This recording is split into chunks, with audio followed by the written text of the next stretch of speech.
the whole group and in front of any residents that are interested. What we've been working on primarily relates to solar, but looking at other possible changes as well. No action will be taken on that. We're at the very early stages of drafting those revisions. Just an opportunity to get input from the commission and from any residents that are interested.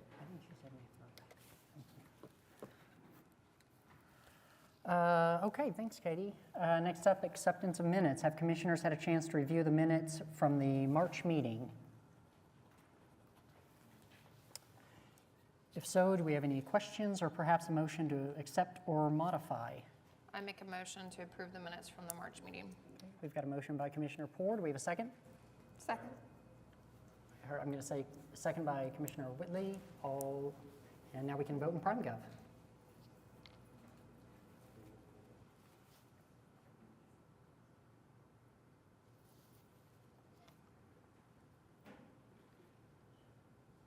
Okay, that is approved.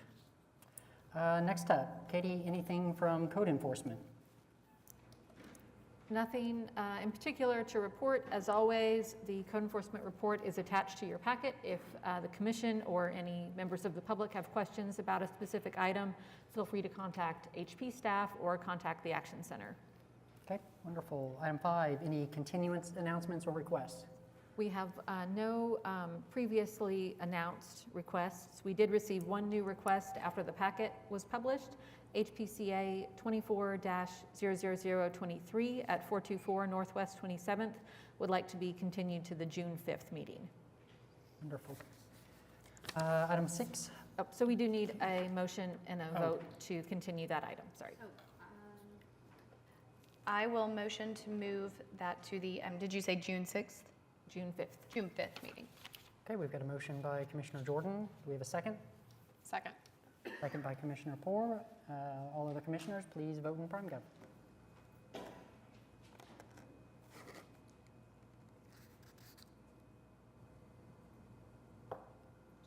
Okay, that is approved and the item is continued.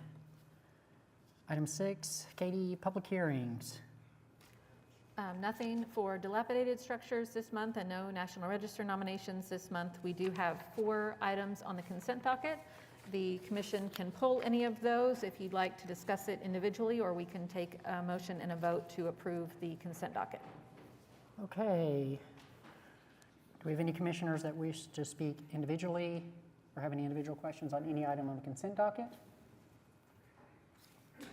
I'll make a motion to approve the items on the consent docket. Okay, we've got a motion to approve Second. all 4 items on the consent docket by Commissioner Whitley. We've got a second by Commissioner Poore. All the commissioners vote in PrimeGov.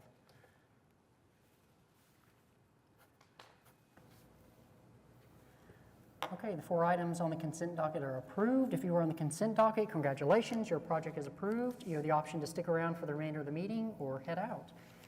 Next on the agenda, we have items for individual consideration.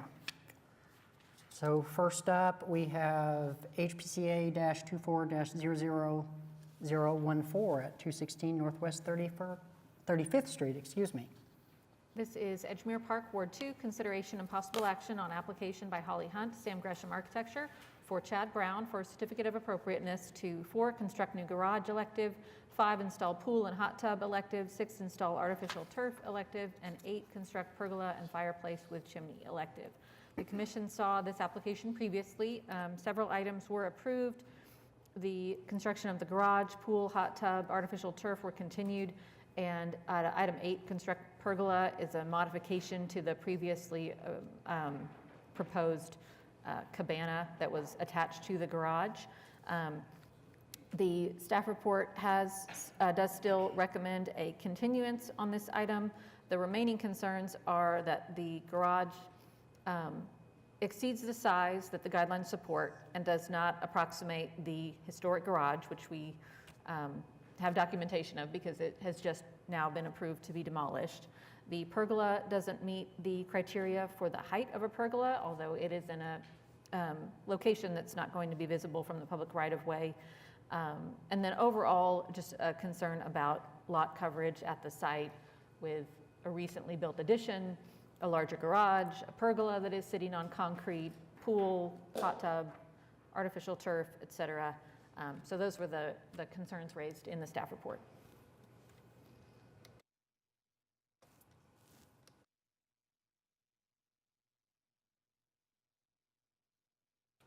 Okay, please state your name and address. Holly Hunt, Sam Gresham Architects at 400 Northwest 23rd Street.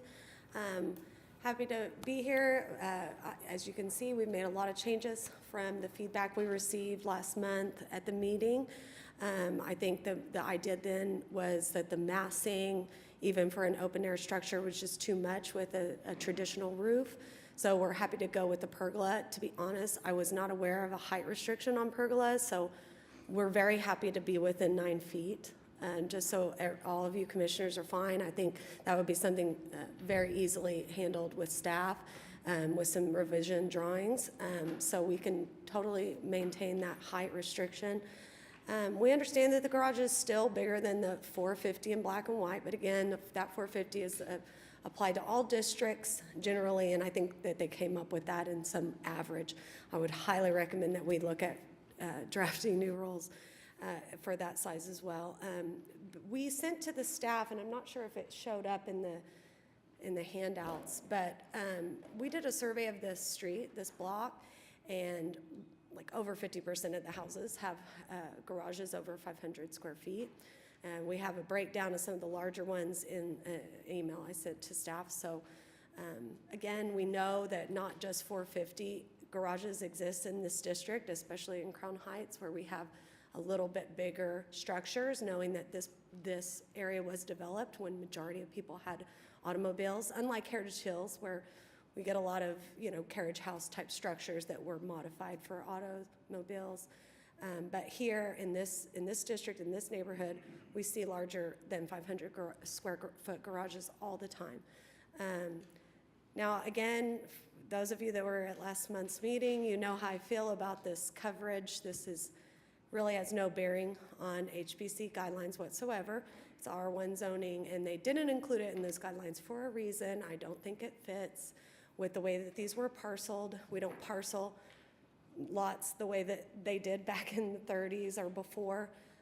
So that's why R1 is different, has different zoning ordinance requirements than HP guidelines. So I hope we stick to the guidelines there. And if we're worried about the permeability of the site, I want it to be clear as part of the revisions, we added some area drains in the rear, and Commissioner David Remy brought that up last time. For him, it's more of like, what are we doing to the neighbors? Are we addressing drainage if we're going to create, impervious surfaces? And I think here it's been made clear what it's mentioned in the staff report, but I think that that's a benefit. We're mitigating any potential runoff. And again, if we were to survey these districts, you would see well over 50% coverage on the majority of these lots. Many people have pools. Many people have outdoor patios that are well into their backyard. And so I just hope that we can find some compromise today. I want some feedback. One other thing I want to mention that's mentioned about the pergola is that permeable surfaces are suggested in the guidelines. We'd be happy to look at doing a wood deck as opposed to a concrete slab. Again, allowing water to drain into the soil. Any offset water runoff will be caught in the area drains and transported to the street and essentially the storm drain. And so we're really trying to mitigate the runoff options. I'm happy to answer any questions you have in respect to the time. So, Thank you. Commissioners, what questions, comments, feedback do you have? so what is the lot coverage right now? The lot coverage is at like 61%. It's in It's here. in there, I'm sorry. 62%. I had some yeah. 62. I think it was like 61.8, so I had to round up. I struggle with, just because other places have done it or other homes have done it before doesn't mean that it's the right answer now. And I don't think just funneling it to the street is necessarily resolving the issue. It's just making it an issue of the street having to serve that capacity for everybody. So I do think that it's important on the site to be able to allow water to percolate into the ground and not just run it off site. So So that would is you the- be in favor of the deck rather than the concrete slab? I could definitely be open to Get that. behind that? Yes. I mean, I think the homeowner actually brought that up when we spoke before the meeting, and I thought it was a great compromise. Not only will it look great, but it will kind of be that compromise we need to find some middle ground today, we hope. So I think that that's a done deal. And we could handle that as a condition of approval on the pergola, as well as the 9-foot maximum height. And I can supply the staff with those drawings. I think for me, it's just, I understand, I mean, part of it is to me that there is just absolutely no green space that's organic in the backyard whatsoever, which is, in my opinion, not in keeping with the historical character of an HP neighborhood. I get the benefit of turf, especially near a pool. I totally understand that from a practical standpoint. But, we've seen a few of these before where it's like a problem of your own creation because, first of all, it's very pretty, and so is the addition if you did that or whomever did that. It's very nice looking. But, it's like, well, we wanted a little more space, so we did an addition. Well, we wanted a little more of a patio, so we did this, and now we want this. And it's just, ultimately, it's not a huge lot and it's not a huge home, and we're just morphing it into something that it never was nor was meant to be, no matter how pretty it was. So it's just kind of like, these are luxury items, and I don't see like a real way for that to make sense within our guidelines, not from a design standpoint, but from our guidelines. But I would just remind you that 50% coverage is not a guideline whatsoever. It's not mentioned. Green space I can understand, but we're not removing any trees to make way for this project whatsoever. So I want to point that out because that's not what we're about. And from the street view, which I think the guidelines really emphasize, is that streetscape being maintained as the historic rhythm. None of that will be touched in this project. This is all just strictly in the backyard, which is otherwise undeveloped. If additional landscaping as a condition of approval would help you all feel better about the loss of whatever green space.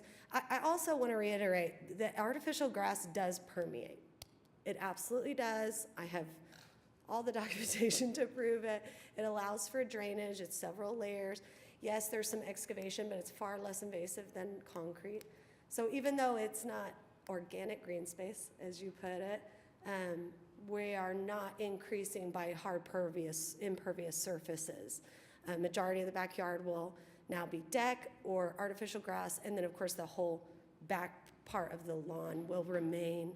I think for us at this point, we're just hopeful that we can find, where we need to scale back in order to make this happen. I would hate to go, if it's just coverage that restricts you all from approving, then that's something we can easily appeal. I've never threatened that. I don't want that to come off across as like a threat, but that is not an HP guideline. And so to deny based on coverage for me doesn't really suit what the objective is here at the commission. I would love to see the specs and the details Sure. for the artificial turf and the sub-layers. Yes, sure. I mean, I think that could be helpful, but I'd also say that maybe if the garage was the adequate square footage, then maybe indirectly we achieve what we're also concerned about. And that is in the guidelines. You want to speak? Hi, Say your Commission, name. I'm Chad Brown, I'm the homeowner. If artificial turf's Can going you to be at please, any... I'm sorry, you have to go ahead and still say your address, though. Yeah, it's 216 Okay, thank you. Northwest 35th Street. If artificial turf is at any part of an issue at all, I don't mind putting in natural grass. One of the problems with this backyard, if you see in the back, there's a lot of trees. It doesn't get a lot of sunlight at all. I'm going to landscape this. I want this to be as appealing to the eye as possible. This is going to be an outdoor space for my family. We want this to be a place we gather at for friends and family to come over. So as far as landscaping, any of that, I'm going to basically spare no expense to make sure the landscaping stays, make sure it drains properly. With replacement of the whole driveway, I will have drains going out all the way to the street to make sure things are done properly with this, because I definitely don't want any issue in my own home nor my neighbors. So I'm okay with not even having natural turf. We thought that would be a good way to get water away if we ever needed to, but having it green, having the tall Bermuda, if I can get it to do right in that backyard, which is hard, I'll figure that out too with natural landscape too, so. Do you have children? Have you ever stood on artificial turf in the middle Yeah, of 100-degree yeah, weather? my kids have played sports on artificial turf and everything. I don't hot, particularly like barefooted. it, but I thought it would be, back there may be a good way to not have to maintain it as much in that backyard. Alternative to permeous, Correct. impervious. Correct. But I'm fine with whatever the commission would allow back there to make sure that we can get the things that I would like to have accomplished. So thank you for your time.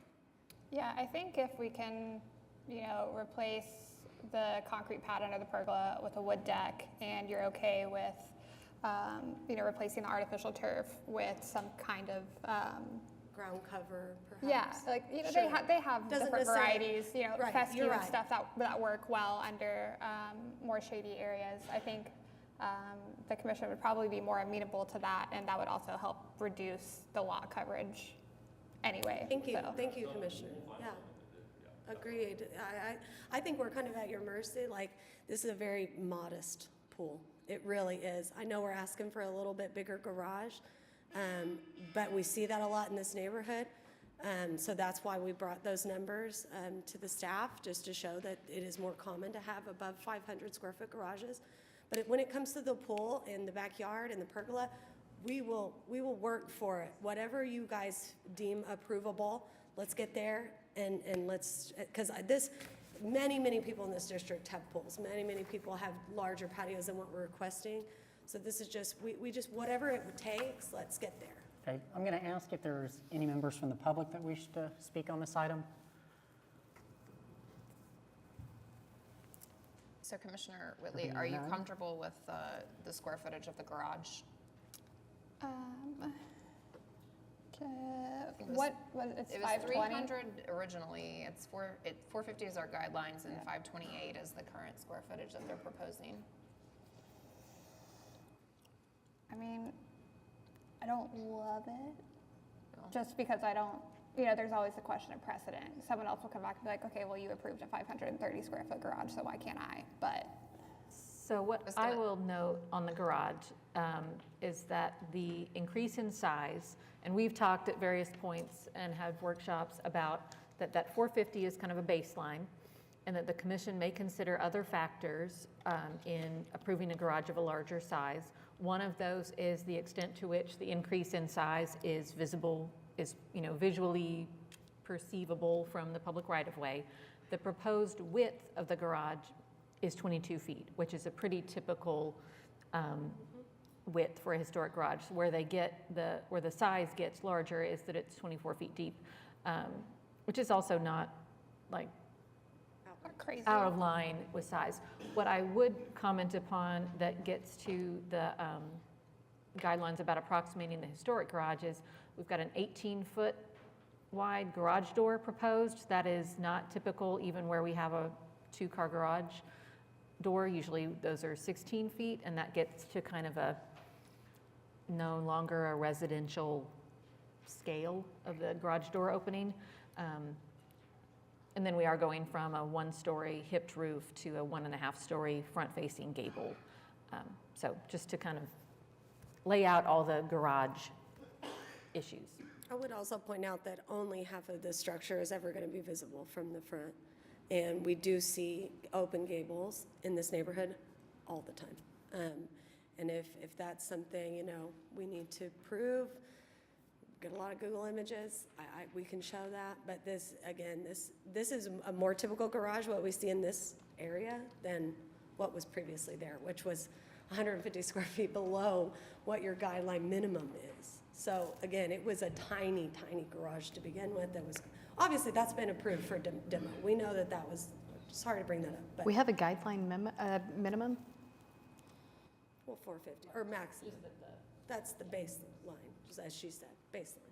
What's the motivation behind having the 18-foot door versus the 16-foot, like the 18-foot single versus? Maneuverability, plain and simple, maneuverability. If going to 2 doors would be the tipping point for you all, I think that the homeowners would be happy with that.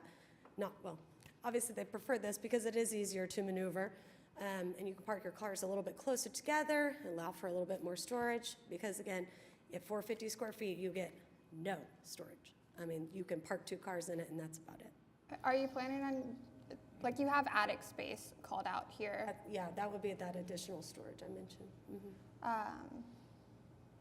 So are you trying to use just the attic storage, or do you want additional storage beyond the cars?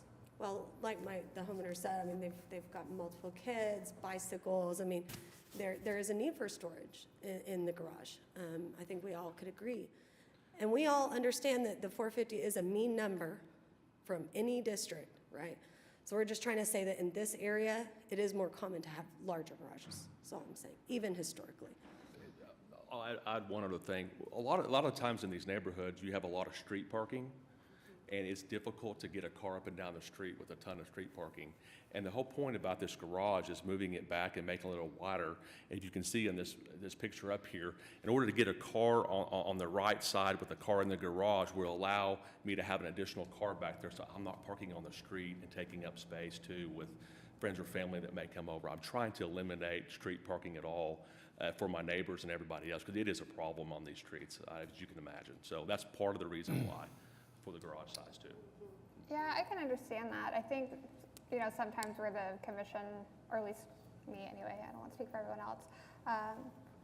A bigger footprint is one thing, or asking for a 1.5 story instead of 1 story is what, I think it's hard to keep saying yes to all of these things that don't quite meet the guidelines. Like if there could be a little more compromise, like the roof height comes down, or you shave a foot off the back so that it takes 40 square feet off, or I don't know if there's a way to. Yeah, I don't have as much of a problem with that, especially shaving it off the back. I know I built a new garage and it was a little over 500. I've never been able to park 2 cars in it if I ever wanted to. And it's, 450, we talk about that as a baseline, but it's really not. If the ones around you are that big or bigger, I don't necessarily have a problem with that. I do think I would like the commission to readjust that number anyway, because I agree with you that we have so many cars, and then we talked last meeting about the SPUDs, about cars parking on the street, but then we don't want to allow people to park them in their garages.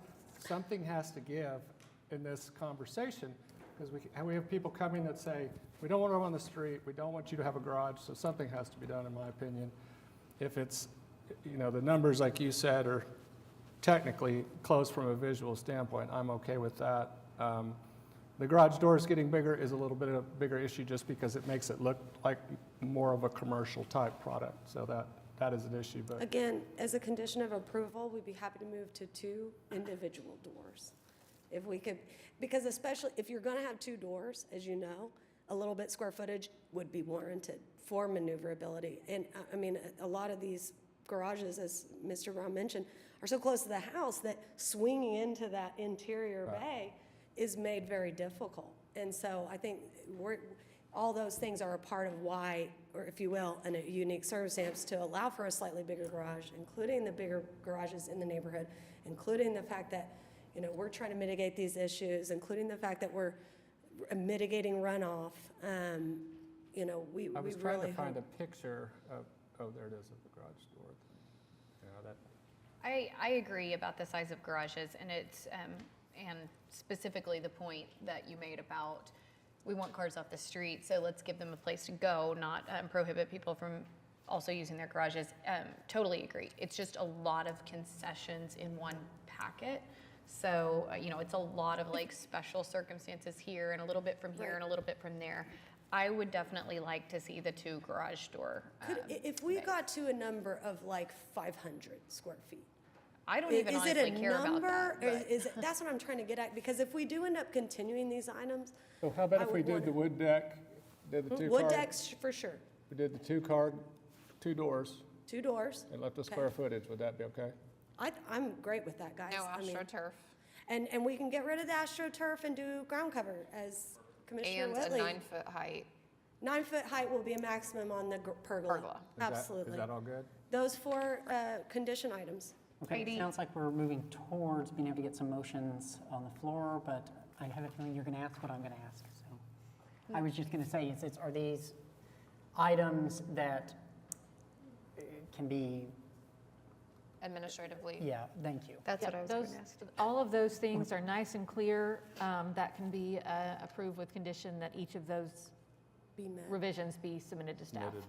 Okay. Okay. Commissioners, do we have any other questions to the applicant on these items?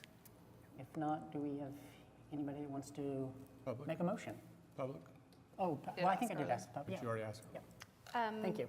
I will make a motion to approve HPCA 24-00014 with the specific findings noted in the staff report and with the agreed upon conditions that the garage feature two garage door bays rather than one, that the patio be replaced with a wood deck, that the pergola is to be no greater than 9 feet in height, and that the AstroTurf be replaced with a naturally occurring organic substance. Fine. Basically, we wouldn't approve item 6 then, just for clarification, because that's the AstroTurf. Well, I don't know how staff would like that to be. Are you comfortable if we just record item 6, install artificial turf as withdrawn? Yes. Okay. Yeah, or Yeah. sir. Great. Ma'am, yes, Yeah. that'd be fine. I prefer sir, actually. Okay. Does that motion work? Is that good? Okay, do we have a second? Oh, seconded by Commissioner Gaines. All other commissioners, please vote in PrimeGov. Thank you so much, Commissioners. And I did just have one final question. Katie, at the May meeting, would this kind of discussion time, will that occur at the end of the meeting? I don't think I'm on the agenda for next month. Okay, so yeah, just it'll be at the end under, Additional items for consideration? yes, under, or under communications and reports, Gotcha. because it won't be Thank you, for action. Commissioners. Okay, that was approved.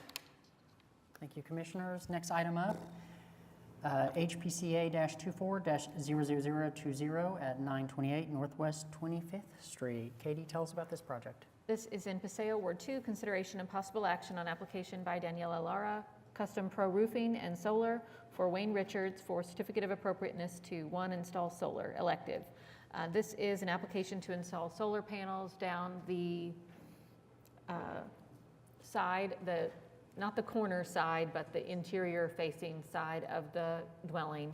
And staff has recommended a continuance. The solar does come quite a ways forward toward the front of the house and appears to be in a location that would be pretty fully visible from the public right-of-way. Our guidelines do not support solar where visible from the public right-of-way, so we've recommended that they look for some revisions to the configuration of the solar panels so that it could better meet the guidelines.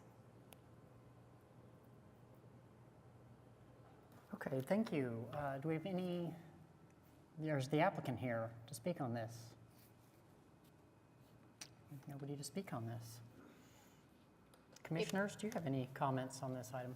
Well, if nobody's here to speak on it, I mean, I think it's pretty clear that it's not in compliance with the guidelines. If they were here, I think we could work towards maybe some concessions, but, you know, some advice about where they could be and where might be less visible, but if not, I would question if staff has informed them that we are reassessing these guidelines. I mean, not that it will change anything, but just in the general. I have not had that conversation. Daryl, have you talked to them about the guidelines? Did not inform them that we were working on changing them. This? Yeah. can't hear You're it here. well. It's I okay. wasn't sure It's if you wanted okay. me to come up. It's okay. Please state your name and your address and talk about your project.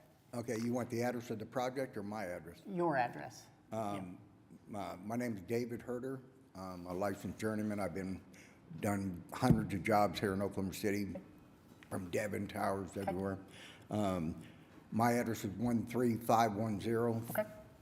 Thank you. And now tell us about the project.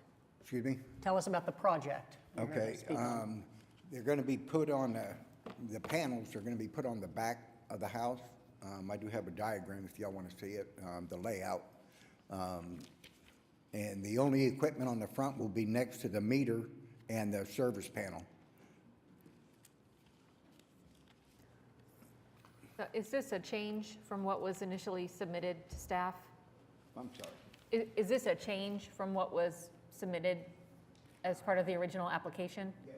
Okay, so, Well, so the commission can't take revised documentation at the meeting, but if you can get that to staff, if it is now in a location that is not visible from the street, then we could potentially administratively approve it. Okay. Yep. So since we have new documentation that potentially qualifies for an administrative approval, I would say we could continue this to the May 1st meeting. Okay, If we can administratively approve it, we'll get that done prior to that meeting. If not, it would come back and you all could see if they're close enough for a commission approval. okay, okay, Okay, we good? yeah. I believe that the drawing that the applicant has with him is before you in your packet on the east side of the structure.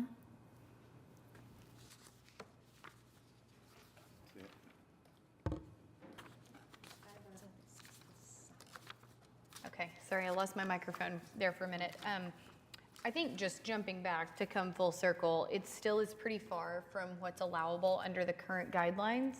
So I don't think that there's a path forward today, but certainly maybe we could discuss some alternative locations for the solar.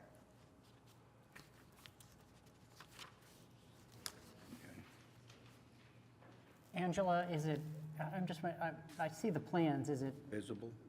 PV-2? Is that the, oh, yeah, okay. Okay,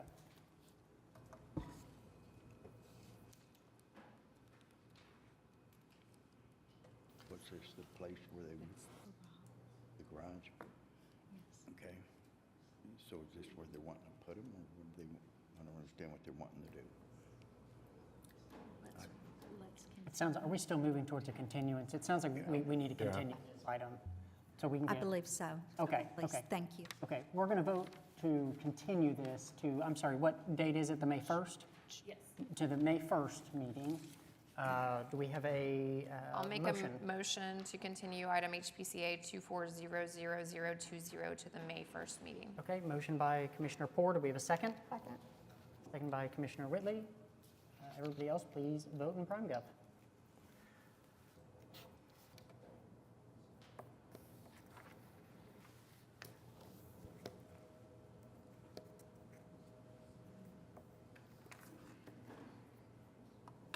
Gaines, your vote, please. Okay, that has been approved to continue to the May 1st meeting. Okay, next item, HPCA-24-00022 at 401 Northwest 32nd Street. Katie, tell us about this project. Yes, this is in Edgemere Park, Ward 2, consideration and possible action on application by Henry Bailey for certificate of appropriateness to install path from back door to street required. So this is work that has occurred already, so you can see nice, accurate photos of what it looks like. This is before you all because it's kind of straddling a line between a fairly, permeable, impermanent landscape feature and a sidewalk or walkway. For sidewalks, we require those to be concrete. This is more of a landscape material with the stone edging, creating a path from the back door of the house down to the street. So staff did recommend approval with unique circumstances, but we are seeing more proposals for features like this, adding in walkways and pathways and other kind of landscape elements. So we did want the commission to see this and discuss it and make a decision. Okay. You've got 3 My minutes, and name's- please state your name and address. Henri at 3309 North Hudson. Now, the address is 401 for the official address, but there's 3 addresses on the property. So this lies between 3301 and 3309 on Hudson. Okay. And do you have anything you'd like to say about the project? No, or- Okay. I wish I knew I had to get approval before I built it. It's in mid-project. The next step in the project is going to be actually tiling that in with broken flagstone. And on the negative space of the broken flagstone will be like a creeping thyme, make the negative space green. Katie, how does that change things for staff? I didn't see that mentioned unless I could have missed it, but I didn't see that mentioned anywhere in the. No, I think we have in there that it was Oh. going to be, the flagstone Yeah, it's in there, it should be. on top of the gravel. Okay, I saw pictures of the flagstone. I did not understand that this was not a currently complete. I read the staff report as that it was fully implemented, I guess. I mean, it looks nice the way it is, but Yeah. my main vision at the end is to have the flagstone tiled in. It provides nice drainage with all that water. I'm kind of at the bottom of a street or bottom of the block. But my main vision was to have it flagstoned in. Right now, it's nice, but people coming in, like the tenants going into their back door, it kind of tracks in their tread of their shoes, tracks into the house a little bit. The flagstone will neutralize that. I was going to ask if this is for another entrance for the property. Yeah, so traditionally, I've lived here for 20 years, and traditionally, the tenants that live in the duplex, they use the back door more than their front doors. And their back door is access to the trash cans up at the top of the hill there. And then out their back doors is the main feature of Edgemere Park, the park itself. So when they walk out, they traditionally walk out the back door and walk into the park. So, I don't have an issue with what's proposed and what has been currently done. We did approve a similar one. I mean, it wasn't steps, so it didn't, excavate or regrade anything, but we did approve a very similar situation in, I think, Jefferson Park over on the 100 or 200 block last year, due to its impermanence. So I think there is precedent. Is there anybody that wants to speak? Yeah, do we have any members of the public that wish to speak on this item? I would say there are none. I will make a motion for approval of HPCA 2400022 Okay. with the unique circumstance and findings in the staff report. Okay, we've got a motion to approve by Commissioner Porter. Do we have a second? I'll second. Seconded by Commissioner Jordan. All the other commissioners, please vote in prime gov.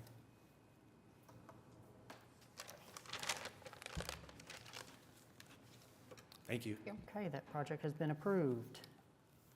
Okay, next item, I think number 4 is the one that was continued, correct? Okay. Number 5, HPCA-24-00029 at 620 Northwest 18th Street. This is in Mesta Park, Ward 6, consideration and possible action on application by Fallon Brooks Magnus Jolly Bird Design for David DeWitt for certificate of appropriateness to 1 demolished primary dwelling elective. This was heard by the commission some time ago under a previous application. It was denied without prejudice, with the understanding that the applicant intended to come back with a more thorough structural engineer's report for the property. Okay, good. We were showing the wrong house. Just had to get all the way through the slides. The applicant has submitted a much more detailed structural engineer's report describing all of the issues with the property. That engineer's report does also identify lots of steps to be taken to mitigate all or most of those issues. And on that basis, staff was not confident that we could say, not only is it a threat to public health and safety, but that threat cannot be alleviated through any means other than demolition, which is what the criteria say. But I will leave it to the commission and the applicant to discuss. Is the applicant here? She's here, she stepped out. She has definitely been here. Is she just standing up? Is that? Okay. Do we need to come back? Thank you, Angela. I feel like she might just be right outside. See if anybody from the public has a question first.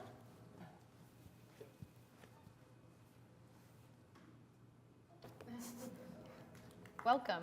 The applicant is here. Sorry, those Okay, pesky- welcome. Please state pesky your needy name and clients. Fallon Brooks Magnus, Jolly Bird Design, 733 Northwest 22nd, representing the applicant. Okay, please tell us about the project. So we have this house. So we came before commission before with this item. It was a different CA number at the time, but the report that we had put in was not sufficient. So we hired a structural engineer who crawled into the crawl space, got up in the attic, and confirmed everything that was in the original report. So that's what we're here for today, is basically we're asking for demolition. And there's a pretty good report that shows that documentation. So that's what we're here for. Thank you. Commissioners, any questions for the applicant? You know, we've seen this before, and I know that we, you know, just to make everybody aware, we do have neighborhood comments from Mesta Park and Heritage Hills in opposition of a demo. And y'all may never hear me advocate for a demo ever again, but when we heard this the first time, you know, I don't see anything that is contributing to the historic character of the neighborhood. I don't see, practically speaking, a scenario in which somebody is going to, you know, willingly come in and bring this back to, not that somebody maybe wouldn't bring it back to life, but bring it back to life in any sort of way that mimics what it once looked like and therefore would be appropriate under our current guidelines or what we would allow. You know, my intent is not to set a precedent of demoing historic properties ever, but my intent is also not to be held hostage by the threat of creating a precedent and not letting something be replaced with something that could contribute and could really bring a great amount of value to that block. So I just can't get there on denying it myself. I don't see a lot that's left of something that is retaining historical integrity. Yeah, I guess my comment to that is, you know, we always require substantial, you know, documentation from structural engineers saying that, yes, we think this is unsalvageable. And then half the time we just say, well, we don't know about that. We're not sure. And so I think like at some point there's this question for me, like, do we actually believe structural engineers when they say this is unsalvageable? Well, we don't always require a structural engineering report because there are other means with which to demo something. You know, if it was built, whatever. I think, you know, we have a garage later that was built more recently than the structure itself that they're applying for a demo. So, I mean, it's not just the engineering report. I mean, to me, it's really not about the engineering report because I think that most things could be saved at some point, some way, somehow by somebody. It's more just that in looking at this, I can't really see a historic structure there. I agree with you. We also denied last time on the basis of not having a structural report. The applicant went and got the structural report, which confirmed what they had said previously. So on that instance, I think the applicant did what we asked him to do. I mean, I don't take it lightly. Like, again, you may never hear me utter any of these statements ever again. I have lived in this neighborhood for a very long time, and it is truly the only home I can think of in Mesta or Heritage that has been so heavily altered that I couldn't stand on the street in 12 years and figure out what it was supposed to be. It looks like an accident.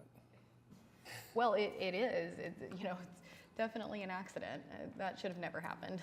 But it did, and that's what it is now. I want to ask if there's any members of the public, unless you have more comment. Go ahead. Oh, I was just gonna, to speak to so the staff report calls out that we don't meet the criteria for demolition because we have not provided a plan showing how the home could be repaired. It's honestly doesn't feel like it's pretty bad. Every single piece of wood, every brick, everything has phosphorescence on it, which means water has been moving through it. There's a lot of rot. Like, there's just no part of this home that is untouched by years and years of neglect.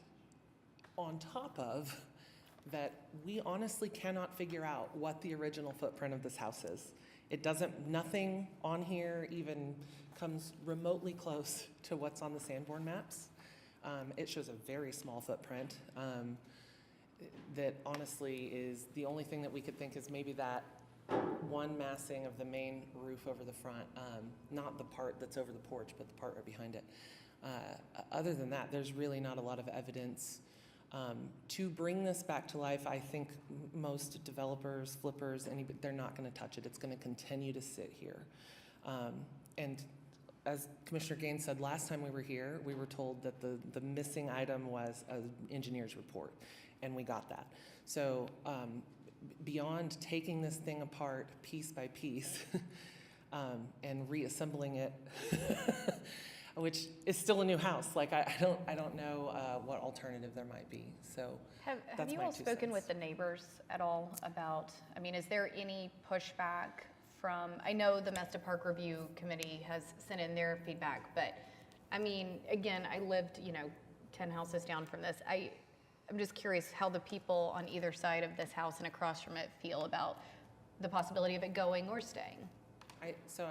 From everyone I've talked to, I think there's a lot of excitement about the possibility of what's coming. But really, no one has said you have to save this house. I mean, think everyone generally if pretty somebody much- wants you to, we hear about it, but Oh, I just. fair, but yeah, it's yeah. I'm just I don't think wanting to anyone- make sure they're aware of what's going on. Yes, we have spoken to them. I think if there was a problem, they would have the opportunity to be Yeah. here. I do want to point out to commission members, we do have in your packet of comments that were attached to this meeting, there are several from neighbors and some of the review committees concerning this particular item. And now at this time, I would like to ask if there's any members from the public that wish to speak on this item.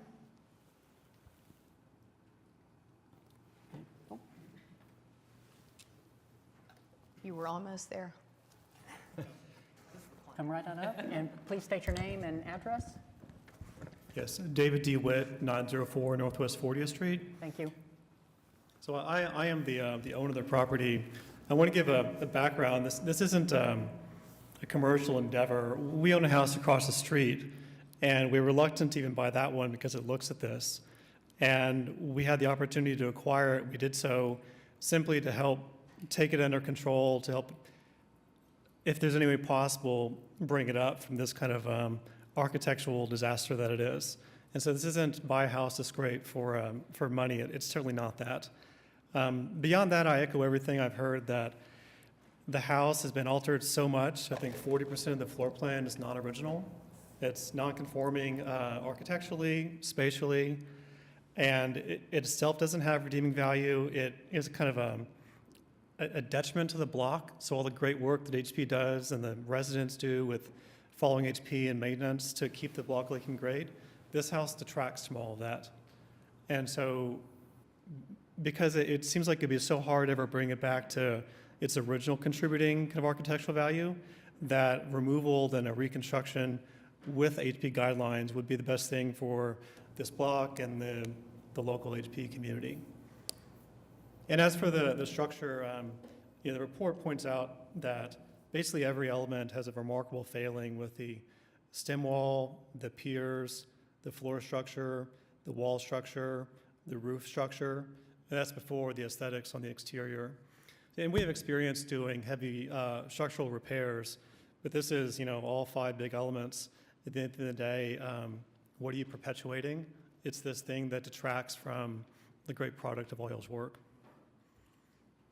While you're standing there, do you mind talking about your vision for what you would see replacing that, if you've gotten that far? Well, so we're not positive yet. We own a house across the street. We're trying to decide what to do with both of them. But our current game plan is just to find a path to have this house stop detracting from the block. But it would definitely be a reconstruction with HP guidelines and the spirit to have the architectural cohesion and massing of the block. It is truly, I mean, it's a great block otherwise. I just can't get there on hoping for this to stay put like that.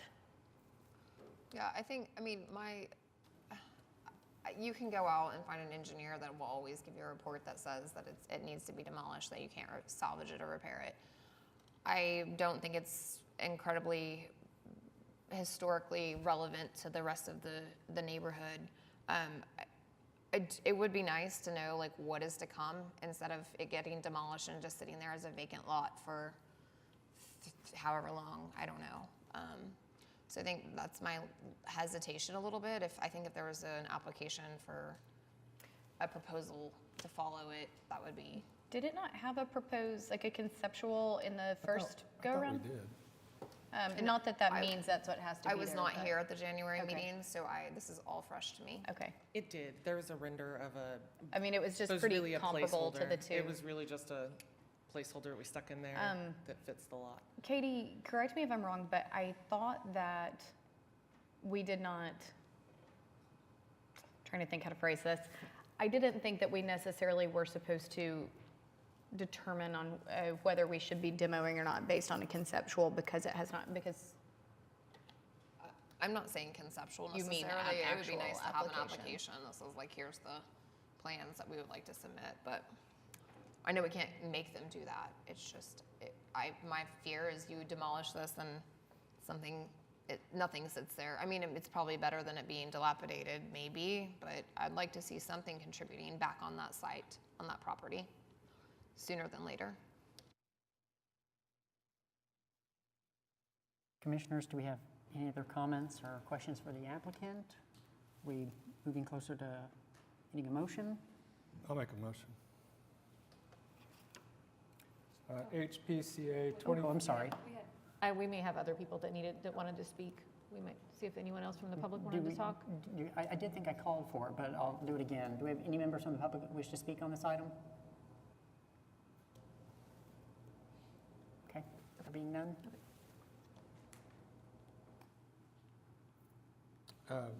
I move HPCA 24-00029, approval of item number 1 to demolish the primary dwelling based on the findings. Okay, we've got a motion to approve. So by- just a oh, sec, I'm sorry. because the findings were to continue it and are not supportive Okay. of a demolition. So if you want to look at the findings and tweak so that it is. With the demolition in particular, we really want the findings to be either that it's not historic and does not contribute to the character of the district, that it presents, Yeah, I would say that you it's know, not, that it meets all applicable criteria for approval of demolition would be okay, one way to say we'll it. go with that one. Okay. What Katie said. That's a catch-all. Okay. Mhm. Do we catch it? Okay. Are you comfortable with, okay. Okay, we've got a motion to approve by Commissioner Gaines. Do we have a second? I'll second. Second by Commissioner Jordan. All other commissioners, please vote in PrimeGov.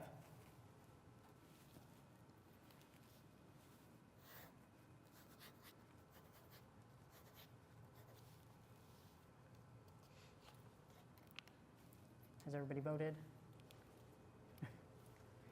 Okay. Thank you. That item has been approved. Thank you. Okay.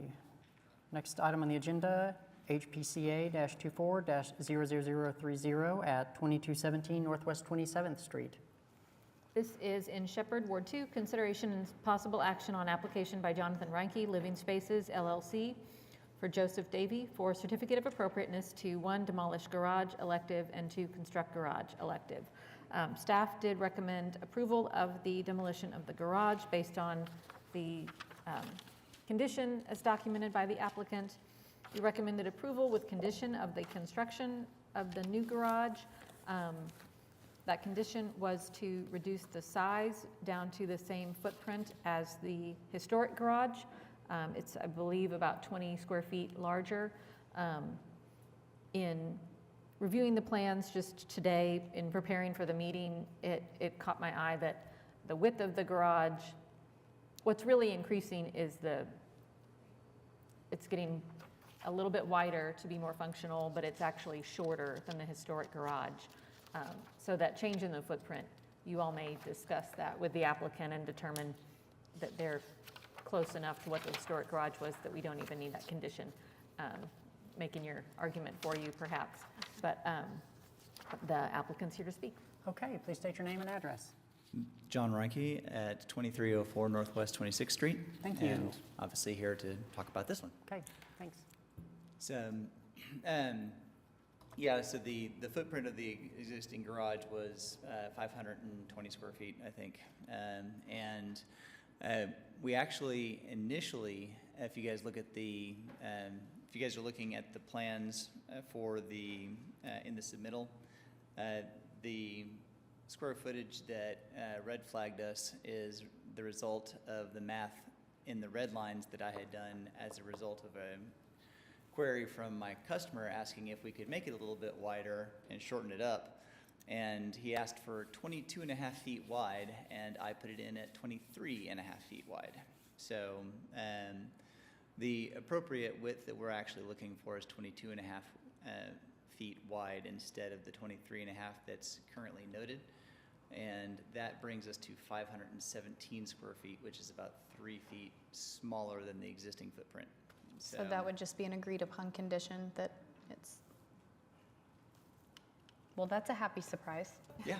That never happened. Yeah, so it'd be nice to get it all right perfectly the first time around, but that's where we are, so. Okay, thank you. Commissioners, what questions, comments do you have on these items? No questions from me, but yeah, I can see that the garage, like, I live in Shepherd too, about a block away, and that's basically what my garage looks like too. I'll probably be in here shortly for that. But It's a common theme. it's a common theme in Shepherd. My God, walk my dogs around the neighborhood all the time, and there's so many garages that look like this.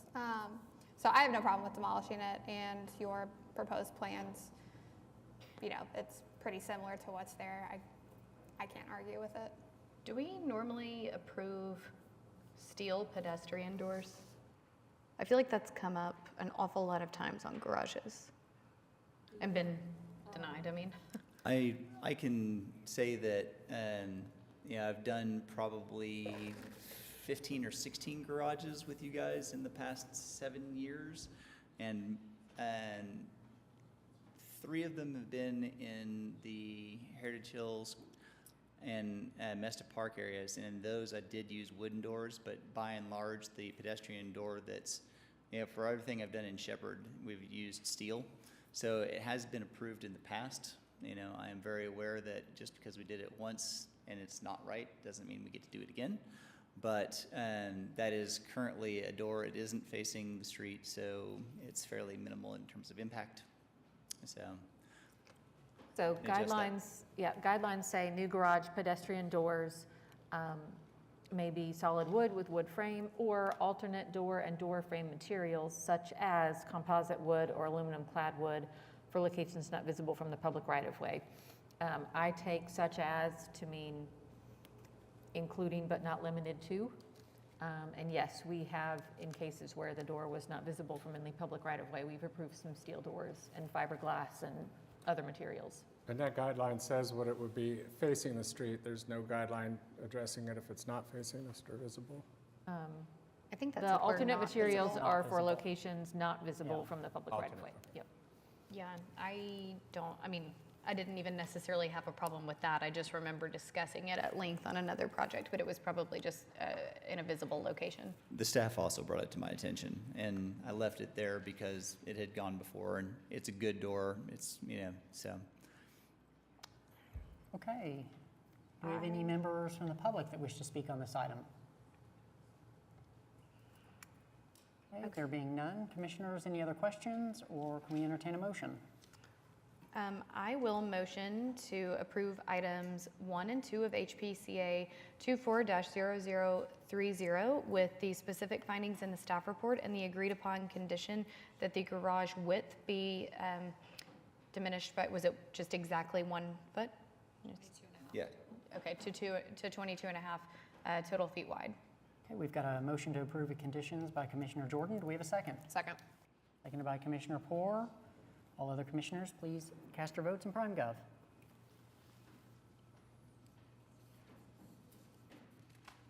Okay, that item has been approved. Thank you. Thank you very much. Okay, moving to our next item, HPCA-24-00034 at 700 Northwest 14th Street. Katie, what can you tell us about this project? This is Heritage Hills, Ward 6, consideration and possible action on application by Shane LeBeth, Cornerstone Architecture, for Anna Davis for a certificate of appropriateness to 1, construct accessory building with brick counters, chimney, and appliances elective. I will note that you all have at your seats some additional renderings of the structure that were not in your packet.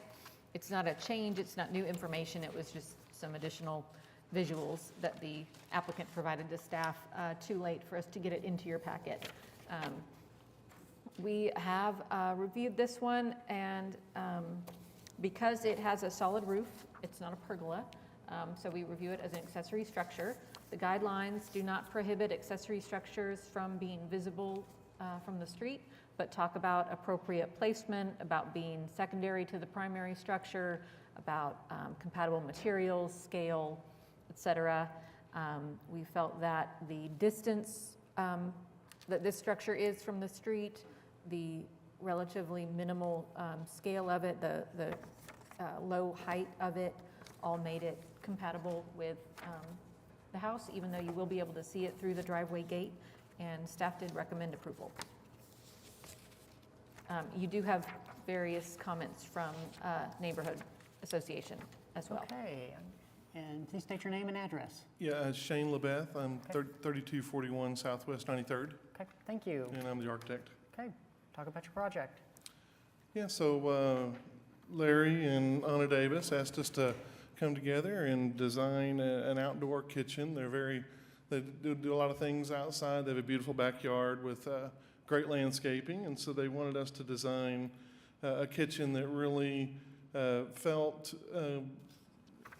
good next to their house. They have a very clean, designed historical house with the red brick, and they also have a detached garage. You can't see this, it's on the right side, that has a kind of a cool gray color scheme with a little light gray and dark gray accents. We're really very careful with our design in designing using the same materials with the brick, and has a really pretty white countertop, and any of the colored accent colors really worked with the accents of you see the metal gutters and the fascias, so it really fits in nicely, and yeah, feel like it's a good solution.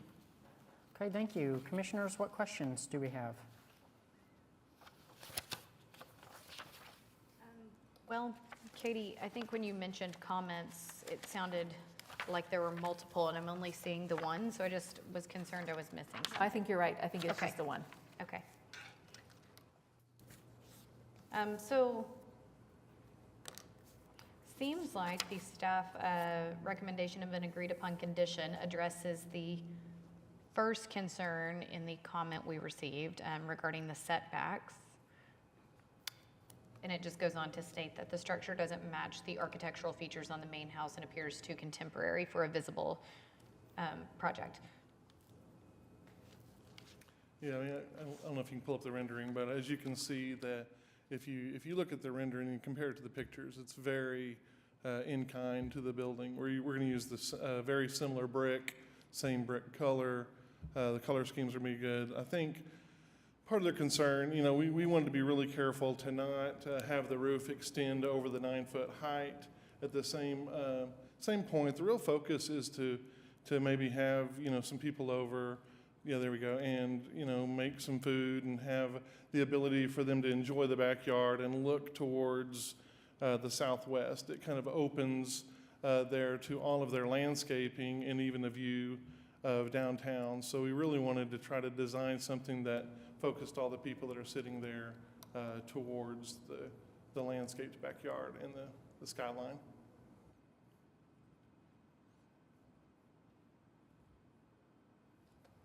And to the condition that's in the staff report regarding the setback, I believe the applicant has already worked with Yeah. staff on revising that, so. We are. Yeah, we're going to make sure that we have, it'll be the edge of the roof and kind of the back part of the oven there, but it'll be 5 foot off of the property line.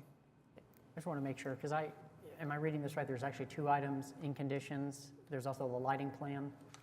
Okay. Yes. Lighting plan Applicant and is working towards providing a new site plan that illustrates the distances and orientation, and a lighting plan for the Got it. pergola itself. Okay. The lighting's pretty clean. We're doing some really nice clean LED recessed cans, and it really gives the focus. We didn't really want the focus to be like on the roofs. We wanted it to be kind of light and with its shape, and yeah, the lighting's pretty simple. Thank you. Okay, at this time, I'm going to ask if there's any members of the public that would like to speak on this item.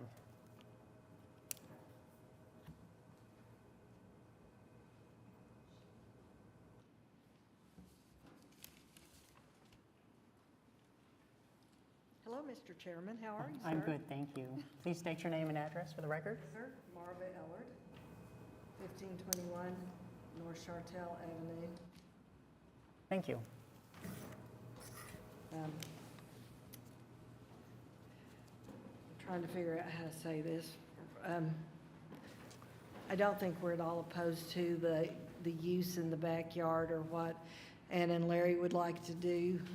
They've lived in this house for a long time, and now that you have a little bit more time on your hands, you want to cook in the backyard? Is that what it is? So we just don't know that the structure of that is complementary to their house, and that it could be probably more than it is in design-wise. And so I think that is what our issue is with the design, not the height, not the placement really, but just the structure itself. By structure, do you mean specifically like the roof and the columns supporting it? I'm sorry? By structure, like, do Yes, you ma'am. specifically mean Yes. the roof and the Yes. column? Okay. Yeah, I mean, I don't necessarily disagree with you. I think the structure is pretty contemporary, considering the surroundings, and also just feels more permanent because of the, because it is technically an accessory structure, and the roof is, well, it is a real roof. It's not just like a pergola open roof. So I think it feels a little bulkier and a little more permanent. I don't know that there's like a guideline for that, I think, is part of the problem. That's kind of my only concern about it as well. Certainly, like, there's no other factor about it to me that raises a red flag. No, I mean, maybe there's a way that they could work to like encase the columns with a material that feels a little more historic, or, I mean, for me, like the thickness of the roof feels a little bit bulky, so maybe there's a way to bring that down some. I'm not opposed to working to make this feel a little more historic. I mean, we'd be happy to meet with the applicants, and I might be able to get a little help on our side if Anna and Larry would like that, as far as talking about possibilities with that. Okay, thank you. Thank you. Does the applicant have any comments on public comments? Well, there's no doubt that when it comes to design, there are a lot of opinions, especially with this. Our real struggle was, you know, if we had it our way, we'd probably have it 12 foot tall, and we would have a lot more height and more ability to create, you know, a little bit of a different design, one that might be exactly the way, you know, 9 out of 9 or 9 out of 100 people would like it, but our real focus, because we did try a lot of different ones. There's a number of ways you could design the roof. The roof, if you see it in plan, it kind of has a unique shape to it. We tried to make the roof as small as far as the footprint as possible. We really wanted to only cover the kitchen, extend it a little bit so people that are sitting at the counter wouldn't get, you know, if it was drizzling or a little bit of a rain, that they could sit under there. But our focus was to try to shed water off of the roof, which gets really tricky when you're at 9 foot on one side, and you know, really didn't make much sense to install shingles on there, because you have to have a certain amount of slope for shingles to work appropriately. And so we really focused on that, and really to Commissioner Jordan's question about even the fascia, you can kind of see it in some of our earlier drawings. It was a little clunky, and it was like the shape of it and the edge of it, we wanted to soften it a little bit with the ability to create a little bit of an angle to it, and then also create a detail at the top that kind of has this metal detail that matches the house. And it was really the same thing. We looked at the posts. I mean, could we make the posts, you know, they're 6x6 now, could they be 4x4? Sure they could. It just didn't make sense for them to be wood. It made more sense for them, even the wood seemed a little out of place. We wanted something that was strong, something that related to the color scheme of the house, of the detached garage. And yeah, if we had our way, we would probably make it skinnier and taller. But we're really staying along the guidelines that we were given. And we really believe it's going to fit really well with the character of the neighborhood. If, you know, I mean, I guess, you know, we're wanting to kind of move forward. I mean, I know that Anna and Larry would like to, you know, have a get together there before the summer's over. But yeah, we could bring another design in that somebody else might not like. Okay. Commissioners, do we have any other questions for the applicant or any other comments? I think if this weren't a corner lot where you could see it, I would be less hesitant, but I do kind of agree with the like not quite in character with the architecture of the house. And I mean, because you on the oh, I don't remember which attachment it was, but you could the side view of from the street. I mean, it will be visible. I mean, I am totally unopposed conceptually to having it, to the size of it, everything like that. It's the roof line and the massing of it for me. It feels like something we've not, I don't know that we would have approved a roof line like that somewhere else. I mean, maybe we have and I'm forgetting it, but. What kind of options do you think would be appropriate? Being an architect is way above my pay grade. So the roof, as it's currently designed, if I understand correctly, is based on the front porch roof and the slope of that? The roof, as it's currently designed, is based on the design of the front porch roof and its slope, is that correct? Right. Okay. So to the best of our ability, we have worked forward from something that is very consistent with the guidelines for administrative approval to something that has a roof rather than louvers or a poly top or something like that, that is very typically approved for review by the commission on corner lots. We've actually got a roof in place here in a location that was previously blocked by the historic garage. It's very small, it's very low, it's very modest. If I understand correctly, you're looking for something that is more decorative? Is that correct? That's why, that was my question of what kind of roof were they looking for, because I think they're trying to stay minimalist to not attract attention to it. And it is a good point. We spent some time, we looked at it. We looked at it to try to, to put a board and bat kind of look to it. And the truth was, although that kind of felt a little bit more historical or some more wood trim or, do some beams and some joists, and it really created more attention to the roof. It was something that actually felt more out of place. If you look at this house, and really the level of detail, there's not a lot of ornate elements to it, and you can even see if you look up to the top right here, you see that little white roof that's out of the backyard.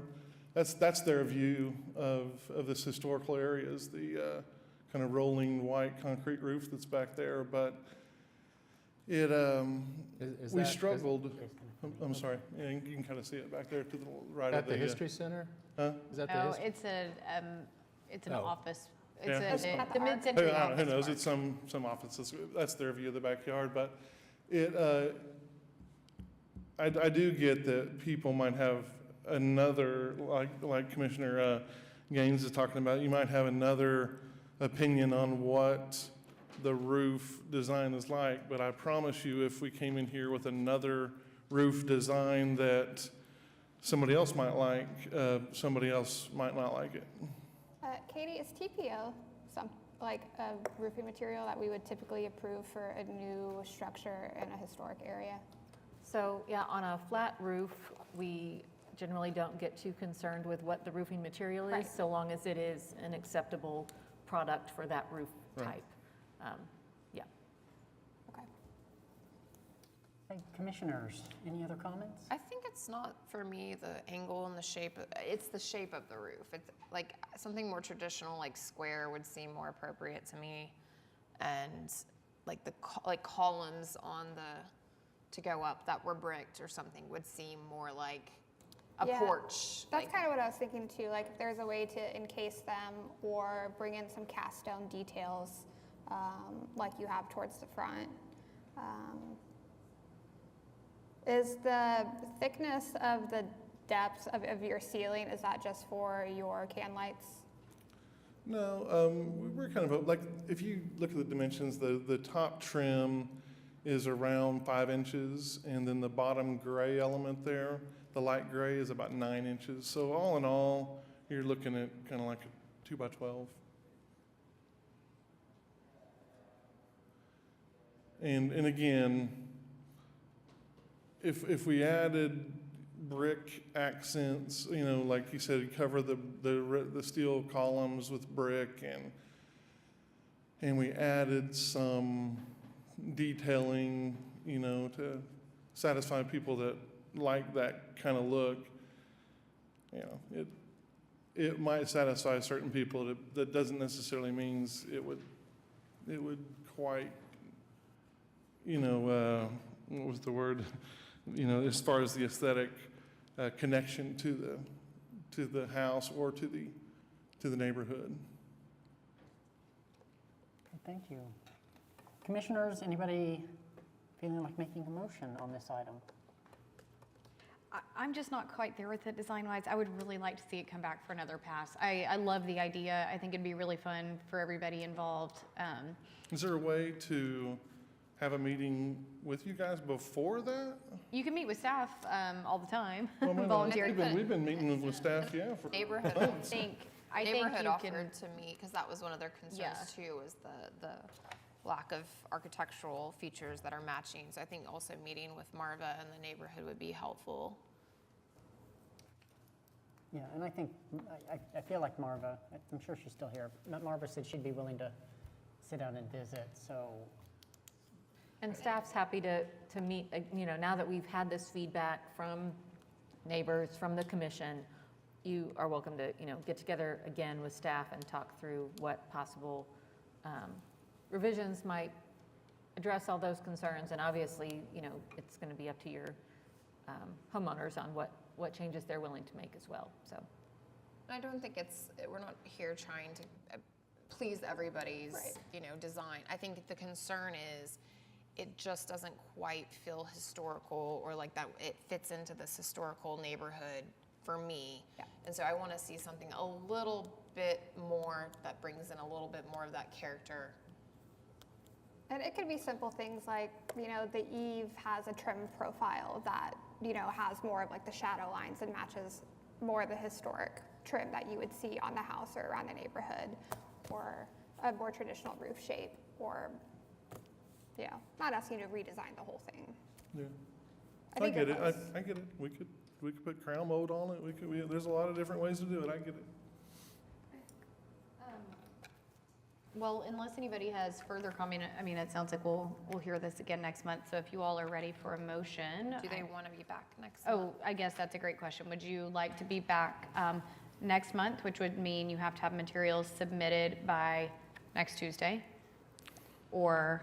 Yeah, okay. we will. I mean, Okay. we'll gather everybody up and have a design charrette. Marva, will you just make sure he's got the information for the design committee? Okay, so I will motion to continue HPCA 24-0034 to the May 1st meeting. And I'm sorry, with the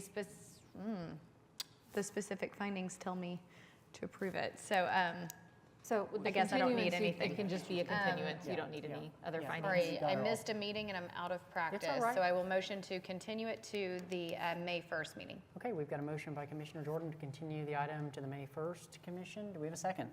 Second. We have a second by Commissioner Whitley. All other commissioners, please cast your votes in prime go.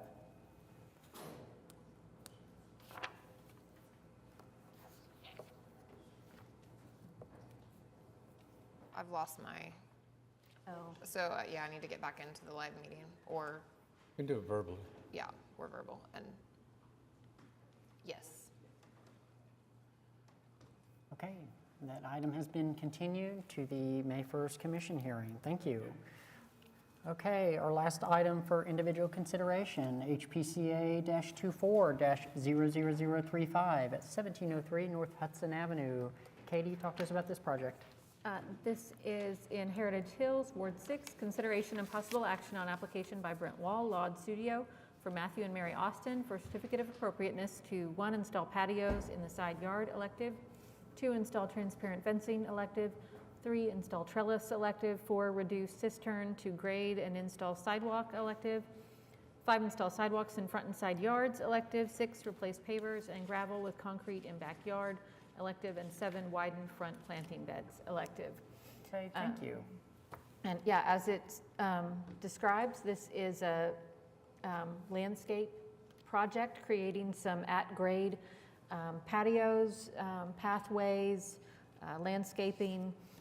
There are no significant changes to the topography. There is a fence proposed that is forward of where the guidelines allow staff to approve a fence, but it is behind the front porch. It's slightly behind the front wall of the house and is behind the front porch of the neighboring structure. And they have included information as to why that placement of the fence is being driven by existing features on the historic home. So staff did recommend approval of all items. I'm double checking if we had a condition. No, I think just approval with unique, one related to potentially reducing the width of some of the brick paver paths to minimize visibility from the public right-of-way. We had some discussion with the applicant about how wide some of those brick pathways were. Okay.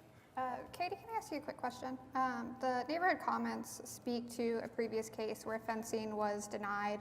I was not on the commission then. Yes. Could you speak to a little bit about why that was denied and why that's different from Yes. this approval? So we had an application for this house previously, a different property owner, that was to install fencing that came forward of the front wall of the house. That fencing sat on top of a significant retaining wall that was to be installed. The yard was to be completely modified in its topography, kind of coming out level from a deck that was also proposed.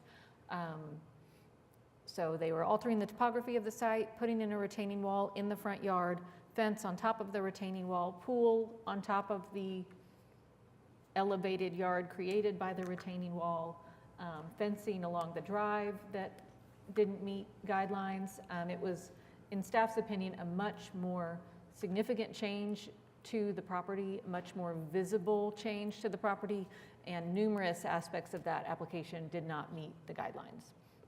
So that is why that one was not recommended for approval by staff, ultimately was not approved, as opposed to this project. There are no changes to the topography. The fence is modest, transparent, behind the front wall of the house. Felt like this was not an intrusion or a detraction from the historic character of the house. Okay, thank Sure, I agree with the comment about being even-handed in these Yes, situations. So I absolutely. just wanted to make sure that And I was. this is a challenging corner. Most of their yard is the front yard. Most of their backyard is a driveway.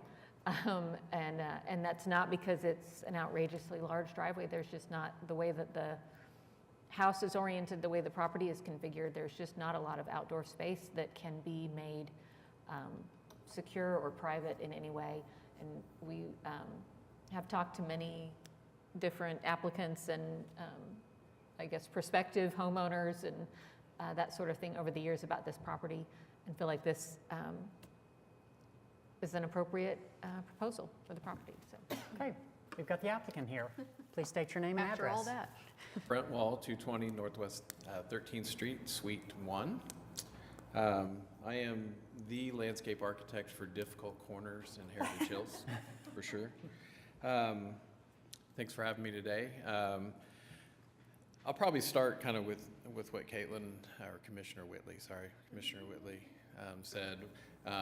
You know, when we took this project on, we were well aware of its kind of past history, so we went out and found all of the previous applications and really reviewed them. We actually, one of my staff members actually worked on this in a previous office, and so we had a plan that that was never submitted. So we kind of had a lot of information to go off of, and just sort of, and really it was that last application that was denied that really was sort of helped us to really look at this a little closer.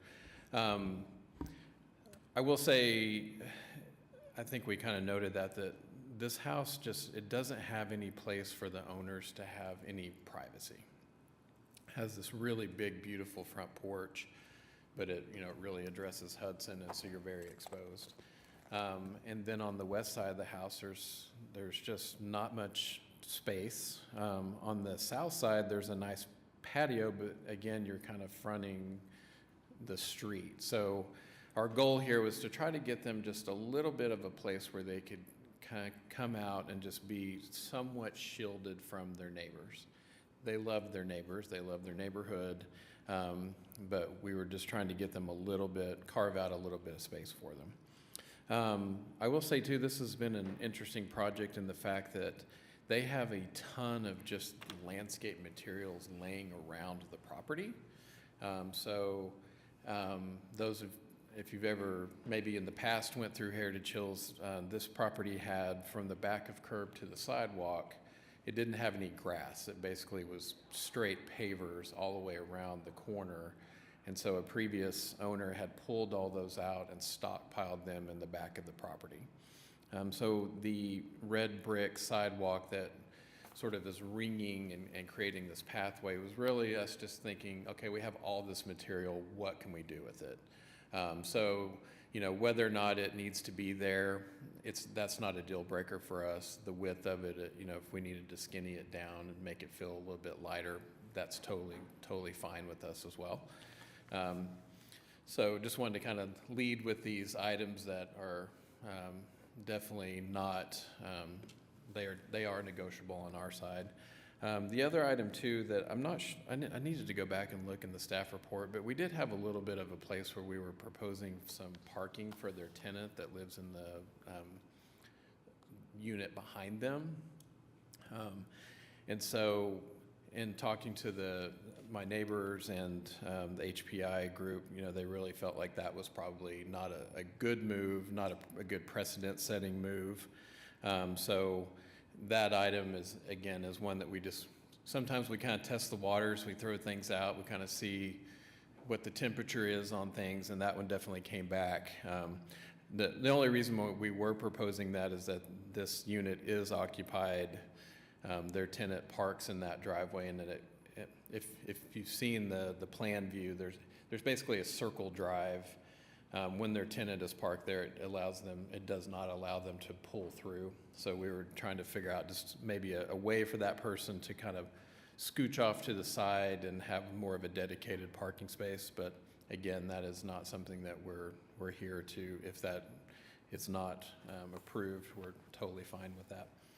And then the fence setback on the north side is one thing that I did want to kind of walk you through. So we do have, on this north side of the house, we do have a sort of seating area with the fountain. This is that area that we proposed for the homeowners to have some sort of kind of exterior space where they can come out and drink coffee or have friends over or whatever. And so when we proposed, we turned in the proposal, staff came back with that we weren't meeting the minimum 6-foot setback from the face of the house. And then on page 8 of your application, we've prepared a kind of a diagram that shows the sort of methodology and thinking about where that fence goes. right off the corner of the house, there is a gas meter. We then have a little bit of a space, and then we have a series of windows that are that let light and air down into the basement. And so we're just trying to kind of find the best place where we could fit that fence in that would not conflict with these other items, but also make this area wide enough where we could actually get a couple of chairs and such in there for that space. So that I would have loved to have gotten that fence back to 6 feet. It would have saved us a lot of trouble, but really it just didn't make sense to do it there. So that is an item that I would like to be considered as proposed. Other than that, again, we found tons of limestone architectural detritus around the house. There are these long, they look like lintel beams or cat beams. We tried to figure out where they may have been on the house. So whenever I find those, I'm always trying to say, okay, was there a renovation? Was there some other place where these belong at this structure? And I haven't been able to find that. What I've learned is that there are some characters that kind of have lived in this area, and so the house to the west has a fence that came from an Oklahoma City bridge that they recycled and put into there. So it's like this very like formal municipal chic like cast iron fencing that they have.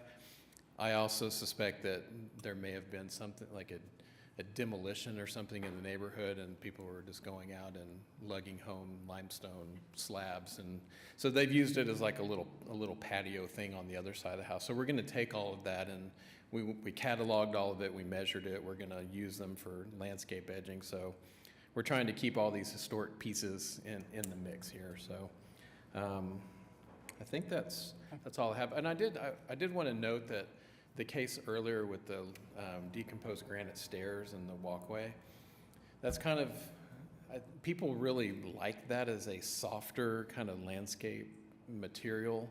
We haven't had very much success getting it through this commission.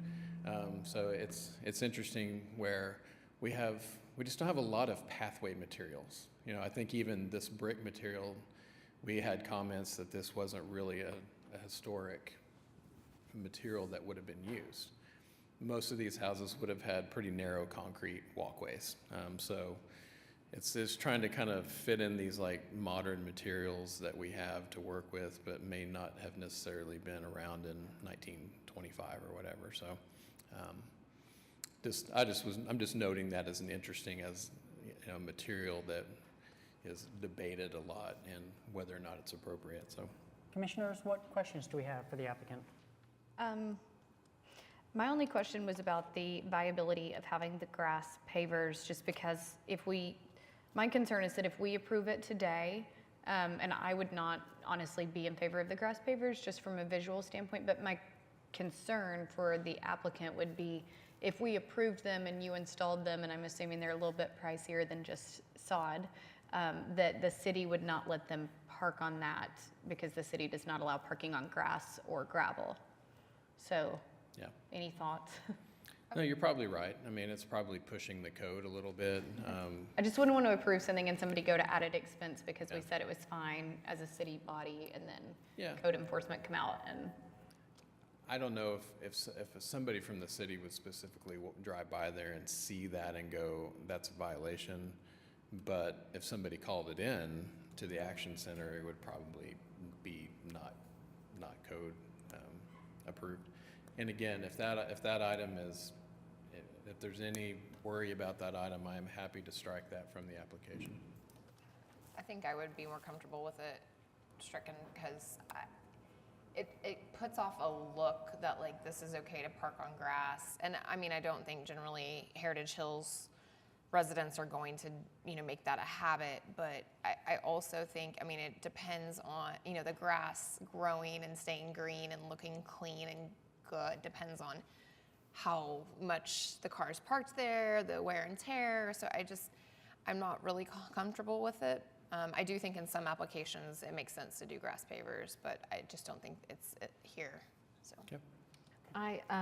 Angela, correct me if I'm wrong, I think we didn't even include it as a standalone item because the installation that would be involved is below grade, and on top of those is regular grass. Right. So for the purposes of our review, you're allowed to have grass there.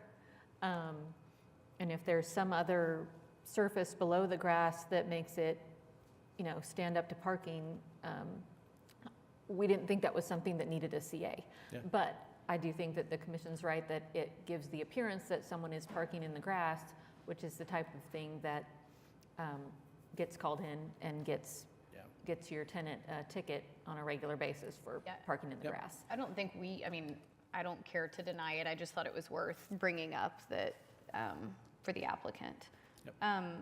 I don't have honestly any other questions other than, I just think that if I'm looking at the only public comments we have on this one, there's a lot of talk about the old application, and I get that in the interest of fairness, but this is a wildly different application, in my opinion. I'm very familiar with the previous application. And just this kind of concept that this current owner is aware of the previous denial and shouldn't ask for this makes me really uncomfortable. I think that this proposal is really respectful of the property. I don't know that even your average Joe is going to notice, even people who've lived in the neighborhood, I don't know that they're going to walk by and just immediately notice that something's really different. So for anybody who wasn't familiar with that proposal, this is, in my opinion, extremely different. Okay, commissioners, any other questions for the applicant here? Okay, do we have any members from the public that wish to speak on this item? Welcome back. Hello again. State your name and address again. I already wrote that, didn't I? Marva Ellard, 1521 North Chartel. Mr. Wall and I've talked about this last night and today, and Commissioner Poore and Commissioner Jordan both struck on this. I tell Brent I don't want the phone calls from the people that make it look like somebody's parking in the grass, so I think we've already come to terms on that. The width of the walkways, and it might be a very just personal preference, and I think maybe you all talked about that a minute when I was out in the foyer, but we had a tricycle track at Villa that was behind one of the buildings, and it kind of reminded me a little bit of that tricycle track. It just seemed a little bit wide for a normal residential home, but I do think the comments about it being tastefully done and in keeping with the house and the neighborhood, I don't quite understand the little seating area, but I just have never walked back there, but I do understand the need and the want for some privacy and a place to go, and I don't think it's really worth squabbling over something like that. These people are trying to be respectful of this house and enjoy it and not be sitting out in the middle of their front yard, I guess. So that's about all we're concerned about. Thank you. Commissioners, any other questions, or anybody want to put a motion out there? I will turn on my microphone and make a motion. Let me pull up the actual items. Okay. I will motion to approve items 1, 2, 3, 4, 5, 6, and 7 of HPCA 24-00035 with the specific findings and the unique circumstances noted in the staff report. We've got a motion to approve by Commissioner Jordan. Do we have a second? Second. We have a second by Commissioner Whitley. All other commissioners, please cast your vote in PrimeGov.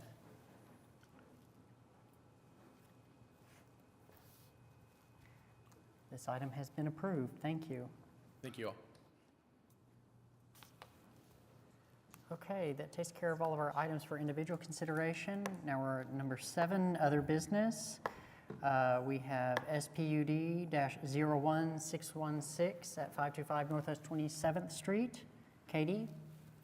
This is in Paseo with a base zone of NC Tract 1 in Ward 2. Consideration and possible action on application by Fallon Brooks Magnus, Jolly Bird Design for Sean Lawrence for a request for recommendation from the Historic Preservation Commission to the Planning Commission regarding a request to rezone the property at 525 Northwest 27th to a simplified planned unit development, SPUD, in accordance with the regulations of the NC Neighborhood Conservation District, Tract 1, and Historic Landmark Overlay District, except with restrictions and uses as called out within the proposed SPUD. The primary purpose of this SPUD, the primary thing that is being changed, is to allow for a detached second dwelling. The current base zoning allows for two-family residential.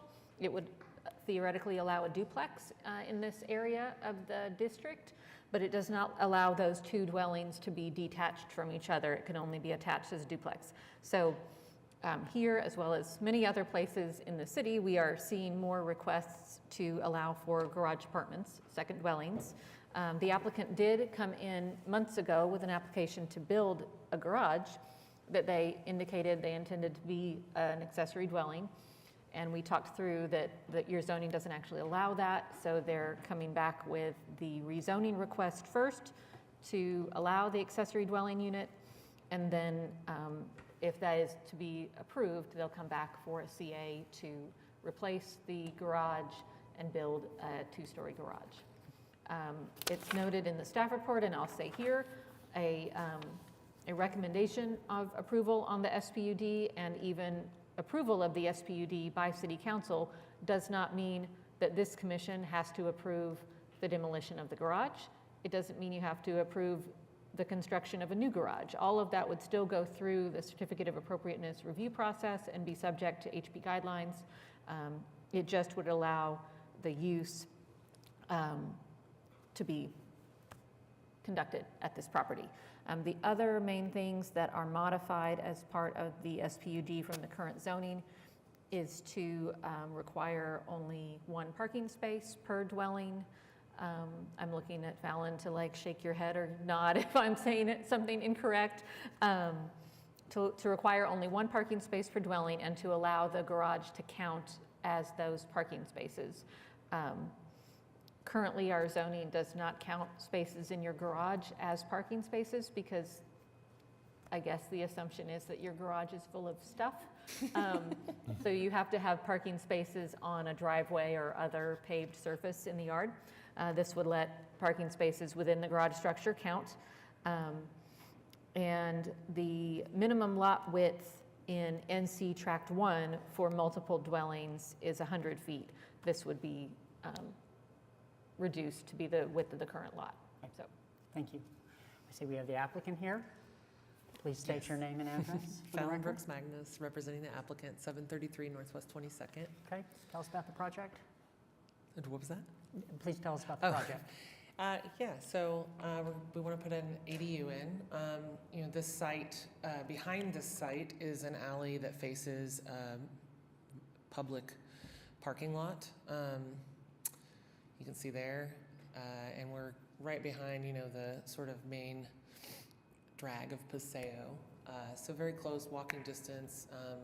You know, if this weren't an HP district, this would be something that we would do pretty easily. That's really all I have to say about it. The garage is not in great condition, some big holes in it. So yeah, we haven't really done a lot of the design work on this. I mean, there was initially a design. We've talked about, you know, changing that up some, but we haven't gotten that far. Right now, Let me we're just zoning. ask a question for clarity's sake. Is Sure. the goal, as I understand it, the goal of the SPUD would be to allow for a full two-story garage with an ADU on top to be legally conforming because it has a SPUD that says it is so, correct? Yes, and most of the language in that SPUD is deferential to historic preservation. It makes sure that you guys have to approve anything that goes in there, so. So I definitely understand the concept and I can understand the desire behind proposing it this way, but it feels like a really slippery slope for people to just run out and get a SPUD and say like, I know there's rules and I get that it has to come back. And it's not that this is necessarily, this statement is not necessarily specific to you or this project, but I don't like the So that is thought the of it. purpose of a SPUD. A SPUD is a special planned unit development, and the purpose for that is to fill in the holes that exist in our zoning in Oklahoma City, which is inadequate currently. Which So- is currently being worked on and It updated by the is, city it's anyway currently to being allow for updated. ADUs. And so a SPUD is a symptom of an insufficient zoning code. I know. So we're not, it's not like we're trying to circumvent the rules just to circumvent the rules. There's a lot of changes that are coming that have a lot to do with ADUs and things like that. This area, because it is in a historic preservation district, just requires that extra level of review. Again, this is in the urban core. It's in a walkable district. It's something that if it were in any other part of the city would be an absolute no-brainer. What the city wants to see is density and walkability. And something like this, you know, when you look at the zoning and it says that it allows two-family, but there's a technicality, that's what the SPUD is for, is to alleviate that. So. I hear all of that loud and clear, and I understand that your SPUD does address, you know, that it would come back to us. My concern is that you're not required to put that in your SPUD, and that we can give a recommendation to approve or deny, or, you know, to move forward a SPUD or not, but we can't stop it in its tracks. Sure. I would hope that you would, actually you can, because I mean, I guess. We can't. We can recommend that somebody Sure. stop it in their tracks, So but we can't stop it in its tracks. I would hope that you would not approve something or not recommend something for approval that wasn't deferential to historic And we preservation. wouldn't, but that doesn't mean that the next person and then the person after that That's wouldn't fair. say, I'm not that actually, I person." like this SPUD, the city wants density, you But know? we also, I mean, people go to the BOA all the time on things that we recommend. We can't really stop people from doing those things. I mean, I hate SPUDs, it's not because of the applicant, you yourself, you're right, it's because we're fixing missing teeth and lack of adequate codes today. And I wish the code update would happen faster so that we didn't have to have all these little small plans all over the city. But I agree, like, I mean, with a comp plan, I mean, we want to have additional density. Paseo is a thriving commercial corridor where it would be nice to have the ability to have young professionals or, you know, others to be able to live close within this area. I love accessory dwelling units. I will advocate for them always. And this is a way for you to do it without, and to follow the right process as opposed to, you know, just adding a half story and slowly adding in a kitchen and slowly adding in a bathroom without proper Kitchen code. without a stove, that's the Right. thing that makes Right. it not a legal dwelling unit. Yeah, so. Well, and especially with like the SPUD saying that the parking spots are included in the garage, that's not really, you're not counting on street parking for that. Which I know that's always a big issue, is adding more spots to the street, but if this alleviates that, then that would always be the biggest concern for me, is increased congestion, but I don't believe this will increase congestion if you add one person to this block that's gonna be living there. I don't think it will either. And again, my concern is not over having a two-story garage or a bigger than 450-foot garage. We do have a lot of comments on it, but the one that I keep going back to, there's a pretty lengthy one from the Mesta Park HP Review Committee. And some of the points they've made in here are, you know, they're coming back to that precedent. And, you know, they've kind of gone through at the top about how it creates a burden on the applicant and on citizens who wish to be heard and follow the case to go through, you know, to come here and then to go to Planning Commission and then to go to City Council to get this SPUD, which is, you know, whatever. But it does kind of jump down to after that our opinion on these does influence later decisions, just like we have a precedent, you know, we say, sure, this one goes forward. The next one, we don't want to, and we say, actually, you know what, we don't like the frequency with which these are coming in.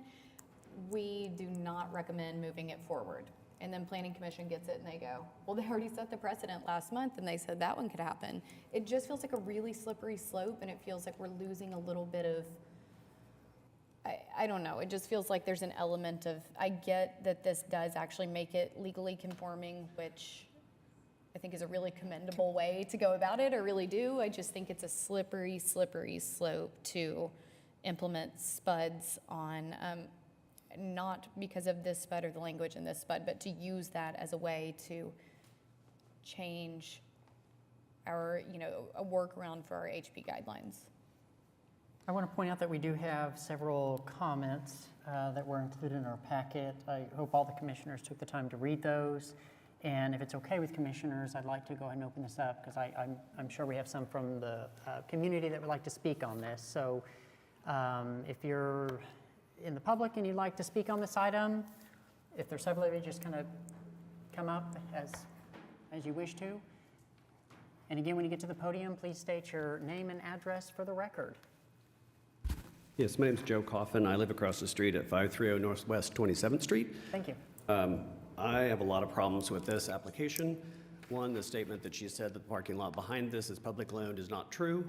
It's owned by Craig's stepsisters. They live in Sulphur, Oklahoma. It's a paid parking lot, and it's owned by them. So parking is an issue on this block because Paseo parking in general, especially on weekends, is ridiculous. 27th Street is blocked all the time, every weekend, every day. This would add more parking because there's no parking to the north, there's no parking in that alley, there's no parking on the west side of it, there's no parking on Walker, so that leaves 27th Street. And they're going to have to walk around the block or through the yard to get to it. And this seems to be happening a lot.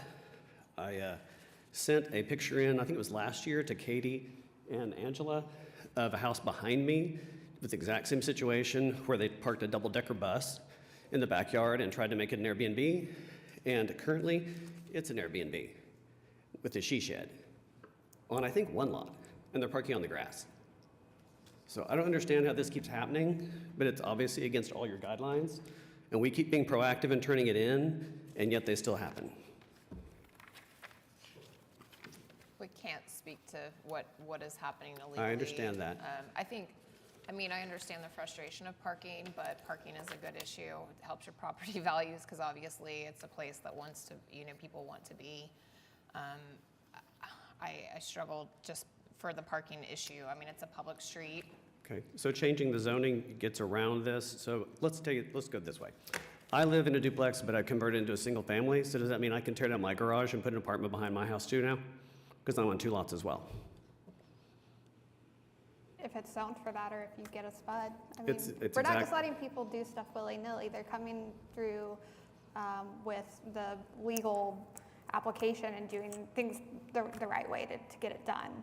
Okay. The Airbnb is, if that's not allowed, then that is its own situation. And again, we can't speak to that. But Fallon came in doing all the right things she needed to do. Okay. If you have parking issues and concerns, maybe something you want to talk to the city on, and maybe there's no parking in this zone between these times, or no parking on this side of the street, or... What about the historic structure, the garage that's there? According to your guidelines, it shouldn't be that easy to tear down a 2-car garage that's historic and put up a 2-level house, because I understand there's at least 2 places in the guidelines that I just read that says that that's not allowed. I think right now we're just considering the spud, and we're not even considering demolition or anything per se, and so until that information is brought before us, it's hard to make any assessment. I know that seems backwards, because it seems like if you can't build one there, then the spud shouldn't be allowed. Right. It's kind of like tearing the house down in Mesta Park before you know what's going to go there, that you just discussed earlier. Yeah.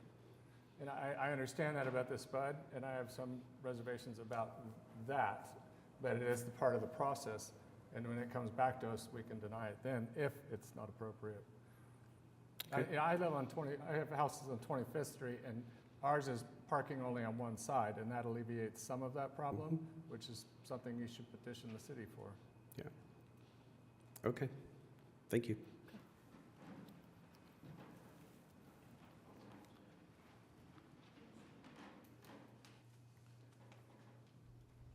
Okay, please state your name and address. Joe Amico, 521 Northwest 27th Street. Okay, thank you. I own the house next door. We share that same parking lot. My concerns are really with foot traffic. As Joe mentioned, there's no parking. There's already going to be more people that are coming to it. One of my other biggest concerns is that that structure will overlook our fence and look directly into our master bedroom window. So obviously there's going to be a lot of noise concern and noise pollutions, disturbances during the construction phase. And yeah, those are really my two main concerns. Trying to just check here. I don't believe that this, the owner here has demonstrated any, commitment to maintaining and enhancing the value. As mentioned, we share a driveway. In that driveway, there's a fence there on their side that is super dangerous to us. It's, you can't really see it right there because they're trash cans. Chain link fence, we used to have some beautiful trees that, kind of hid that. They took those trees out. That fence has tons of holes in it and, tons of snags. So I'm just worried that, they don't truly care about maintaining the historic preservation and making it nicer for all of us. Is the fence on the property line? I believe so, that right there. Then you have a right to maintain it as well. I believe that's actually their fence, as I understand it, on their side. Maybe something you want to look into. Yeah. If it's on the property line, then you have the right to maintain it as well. Okay. And the ability. Okay. That's what I got. Thank you. Appreciate it. Okay, any other members from the public that wish to speak on this item?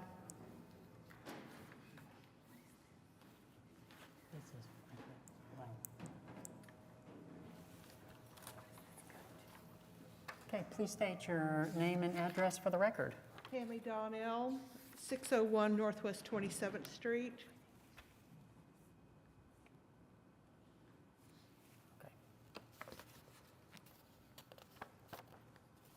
Yes, I also own 529 Northwest 27th Street that sits next to it. I have a cottage house that sits next to this garage. It's only 9 feet apart from this garage.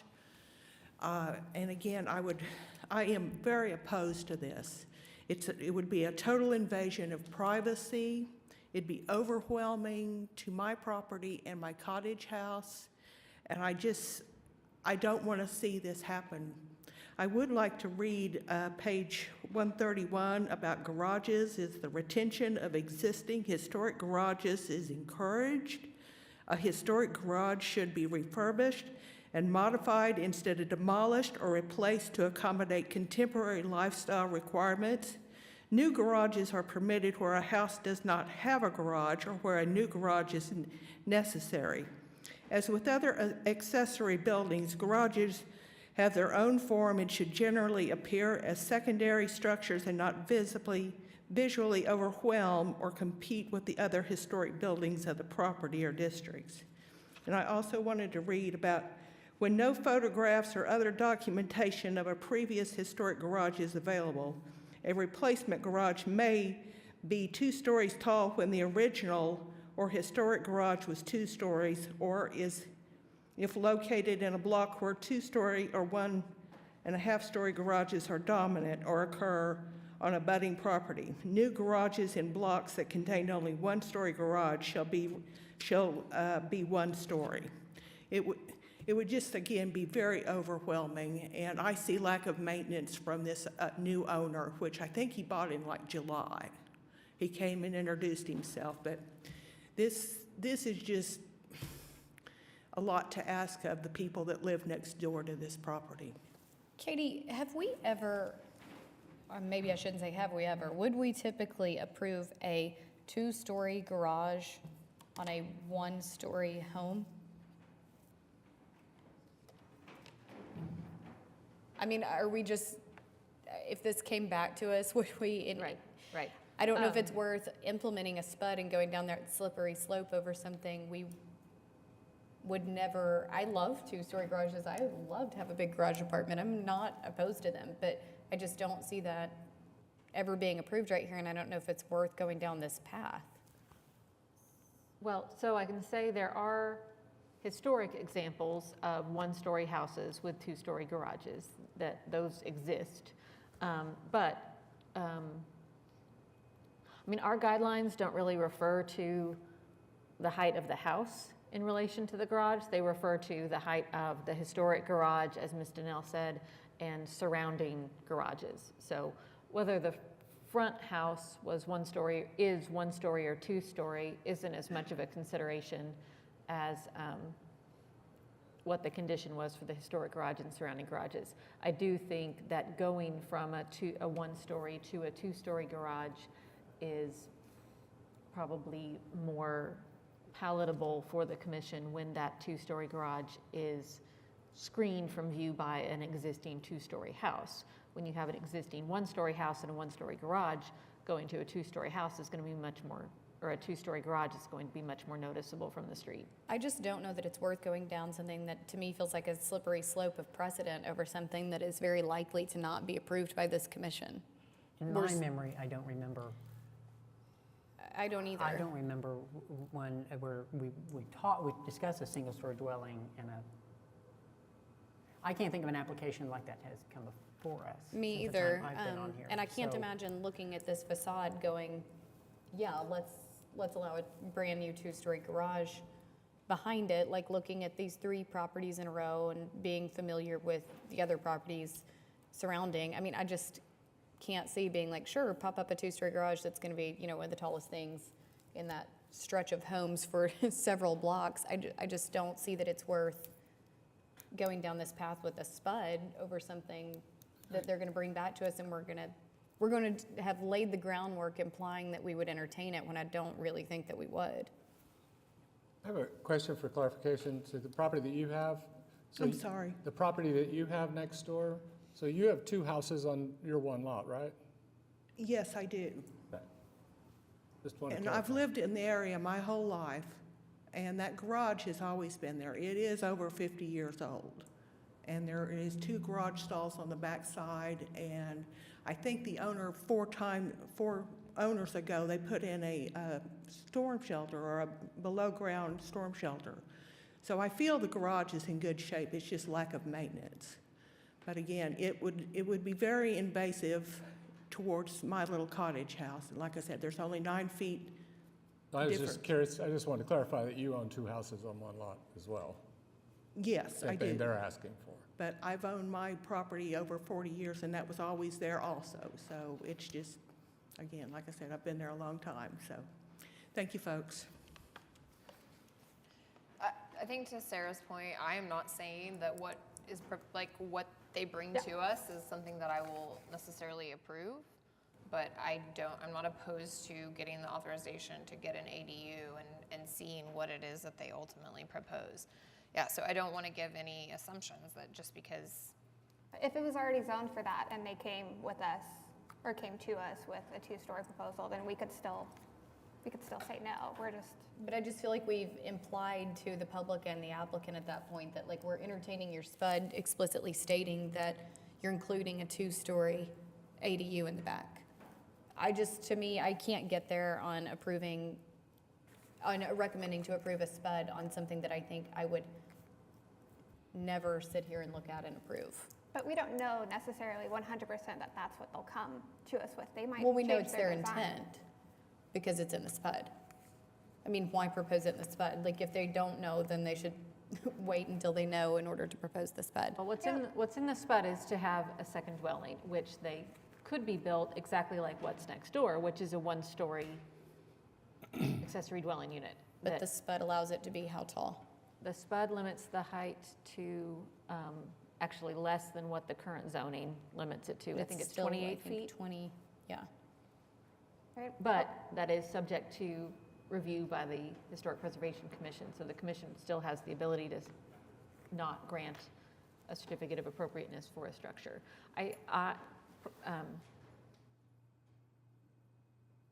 I think that you all have the ability to articulate any concerns that you have about future designs in a recommendation, either favorably or recommendation of denial. Either way, you can articulate any of those concerns about a future design to Planning Commission, but because we are not currently being presented with a design and with a report on the condition of the existing garage, I think it would be a little bit too much too soon to say we're not going to even consider this or potentially support it because we think we won't get an application that we can approve, if that makes sense. Okay. Yes, sir. I had one more thing to add, Sure, I'm sorry. sure. It's all right. In regards to the discussion you just had about two-story houses being built behind one-story houses, there's an example at 622 Northwest 27th Street, 1 block west of this. It's currently under construction. Where there's You a can two-story clear being a built? two-story house in the back being built behind a one-story house in the front. I don't know if this is permitted or not because it's under construction. I turned it in a couple of weeks ago, but this kind of stuff keeps happening in a 1 block radius from my house. I think so. They added 2 feet to the roof and added a dormer on the side over the weekend to a garage apartment that had never had a residence in it. And this is the kind of thing we Needs look to at come in the down the microphone. street. Yeah, you're going to need to come to the microphone and state your name and address for the record. And as you come up, I would say, I mean, you're doing the right thing of reporting these Yeah. things because, you know, we're not approving them necessarily unless they come before us. So as these things happen in your neighborhood, continue to report them. I'm Craig Coffin, I live. Real quickly, in response to that, we did turn in the people that built the bus, and they still have the second she shed house, behind the it. second house on that property. I'm not sure how that didn't get removed or how that got approved without being a spud. Keep calling.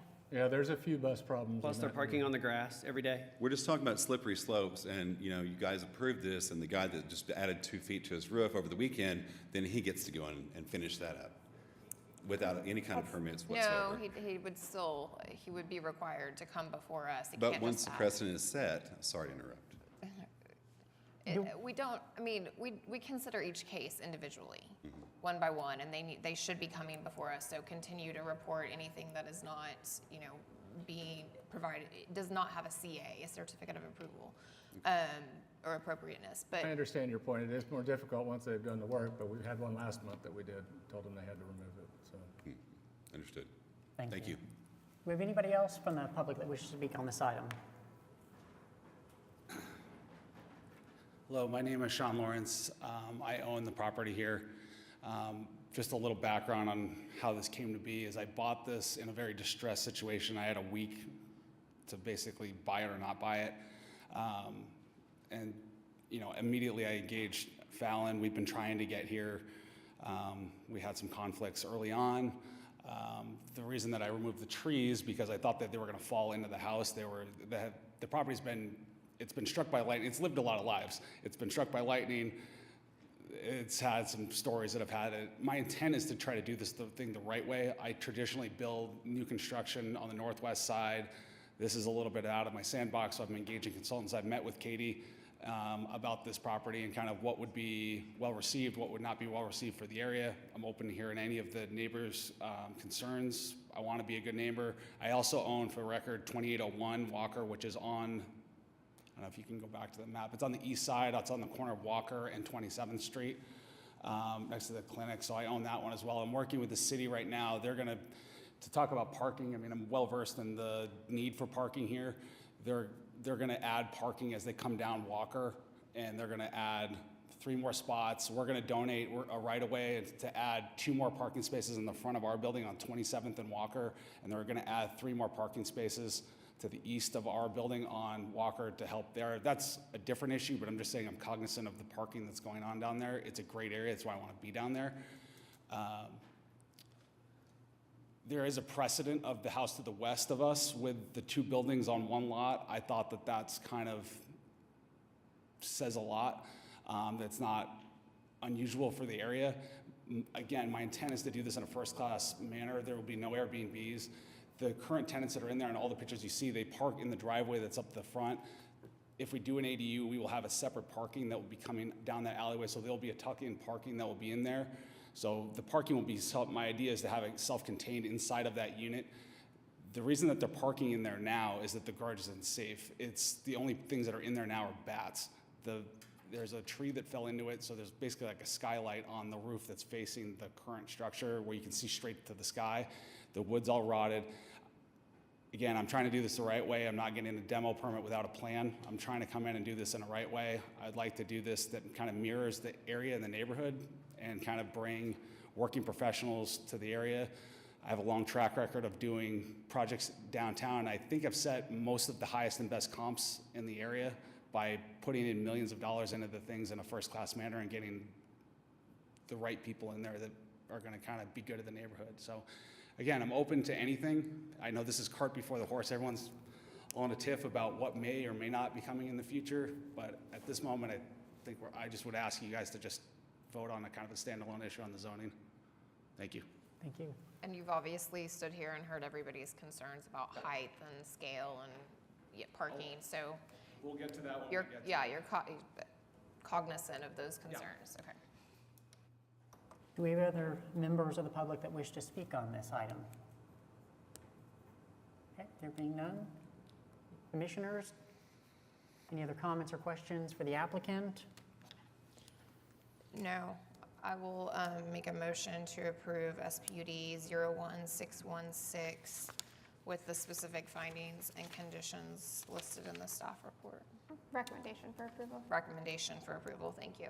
Okay, we have a recommendation for approval by Commissioner Poore. Do we have a second? Second. Okay, all of the commissioners, please vote in PrimeGov.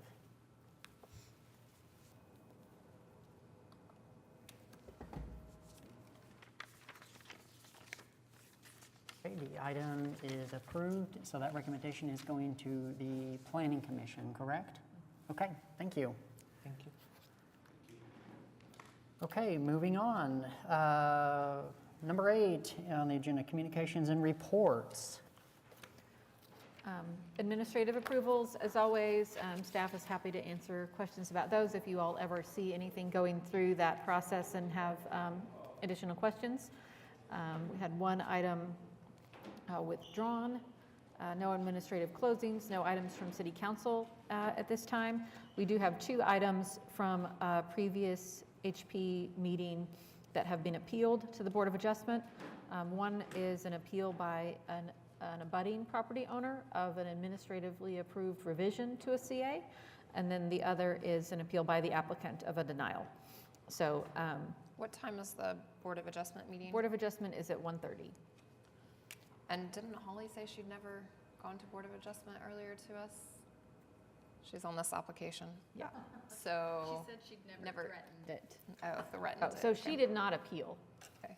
The neighbor Okay. appealed our you. approval of her project. Okay, got you. So And what you said, the time was what time again? 1:30. 1:30, okay. Okay, oh, I'm sorry. Oh, yeah, no, that's all. Right, those are for May 2nd. Yeah. Okay, anything from Planning Commission? Nothing. Okay, anything from the Municipal Counselor's Office? Thanks for joining us today. Thank you for having me. My pleasure. Next meeting date, it would be May 1st? Think so? Yes. I have a script, but I don't think I printed off that portion of the script. So, BOA's on the side. oh, thank you. It's in the agenda. The next regular scheduled meeting of the Historic Preservation Commission is Wednesday, May 1st at 2 p.m. at the Municipal Building, City Council Chambers. New applications for this meeting were received March 5th, 2024. New information on project continue from today's meeting to the upcoming meeting must be submitted to staff by 4 p.m. Tuesday, April 9th, 2024. The next regularly scheduled workshop for the Historic Preservation Commission is Wednesday, September, oh, that's not right. Oh, is that right? Yeah, Wednesday, September, that seems forever away. Yes, we had an April 10th, I think, workshop scheduled. We've canceled that one. Okay. We do have our smaller subcommittee that is working on the guidelines that is meeting more regularly. And then we are trying to get a couple of lunch and learn workshops with an outside speaker, filling in some of those gaps this summer. We're hoping that that will be of interest to the commission and to neighborhood representatives. I think that's great. Okay, so that workshop will be Wednesday, September 11th, 2024, from 11:30 a.m. to 1:30 p.m. in the Embark Large Conference Room, Suite B at 431 West Main Street. Do we have Thank you. subcommittee next week? I don't think we have anything scheduled for next week.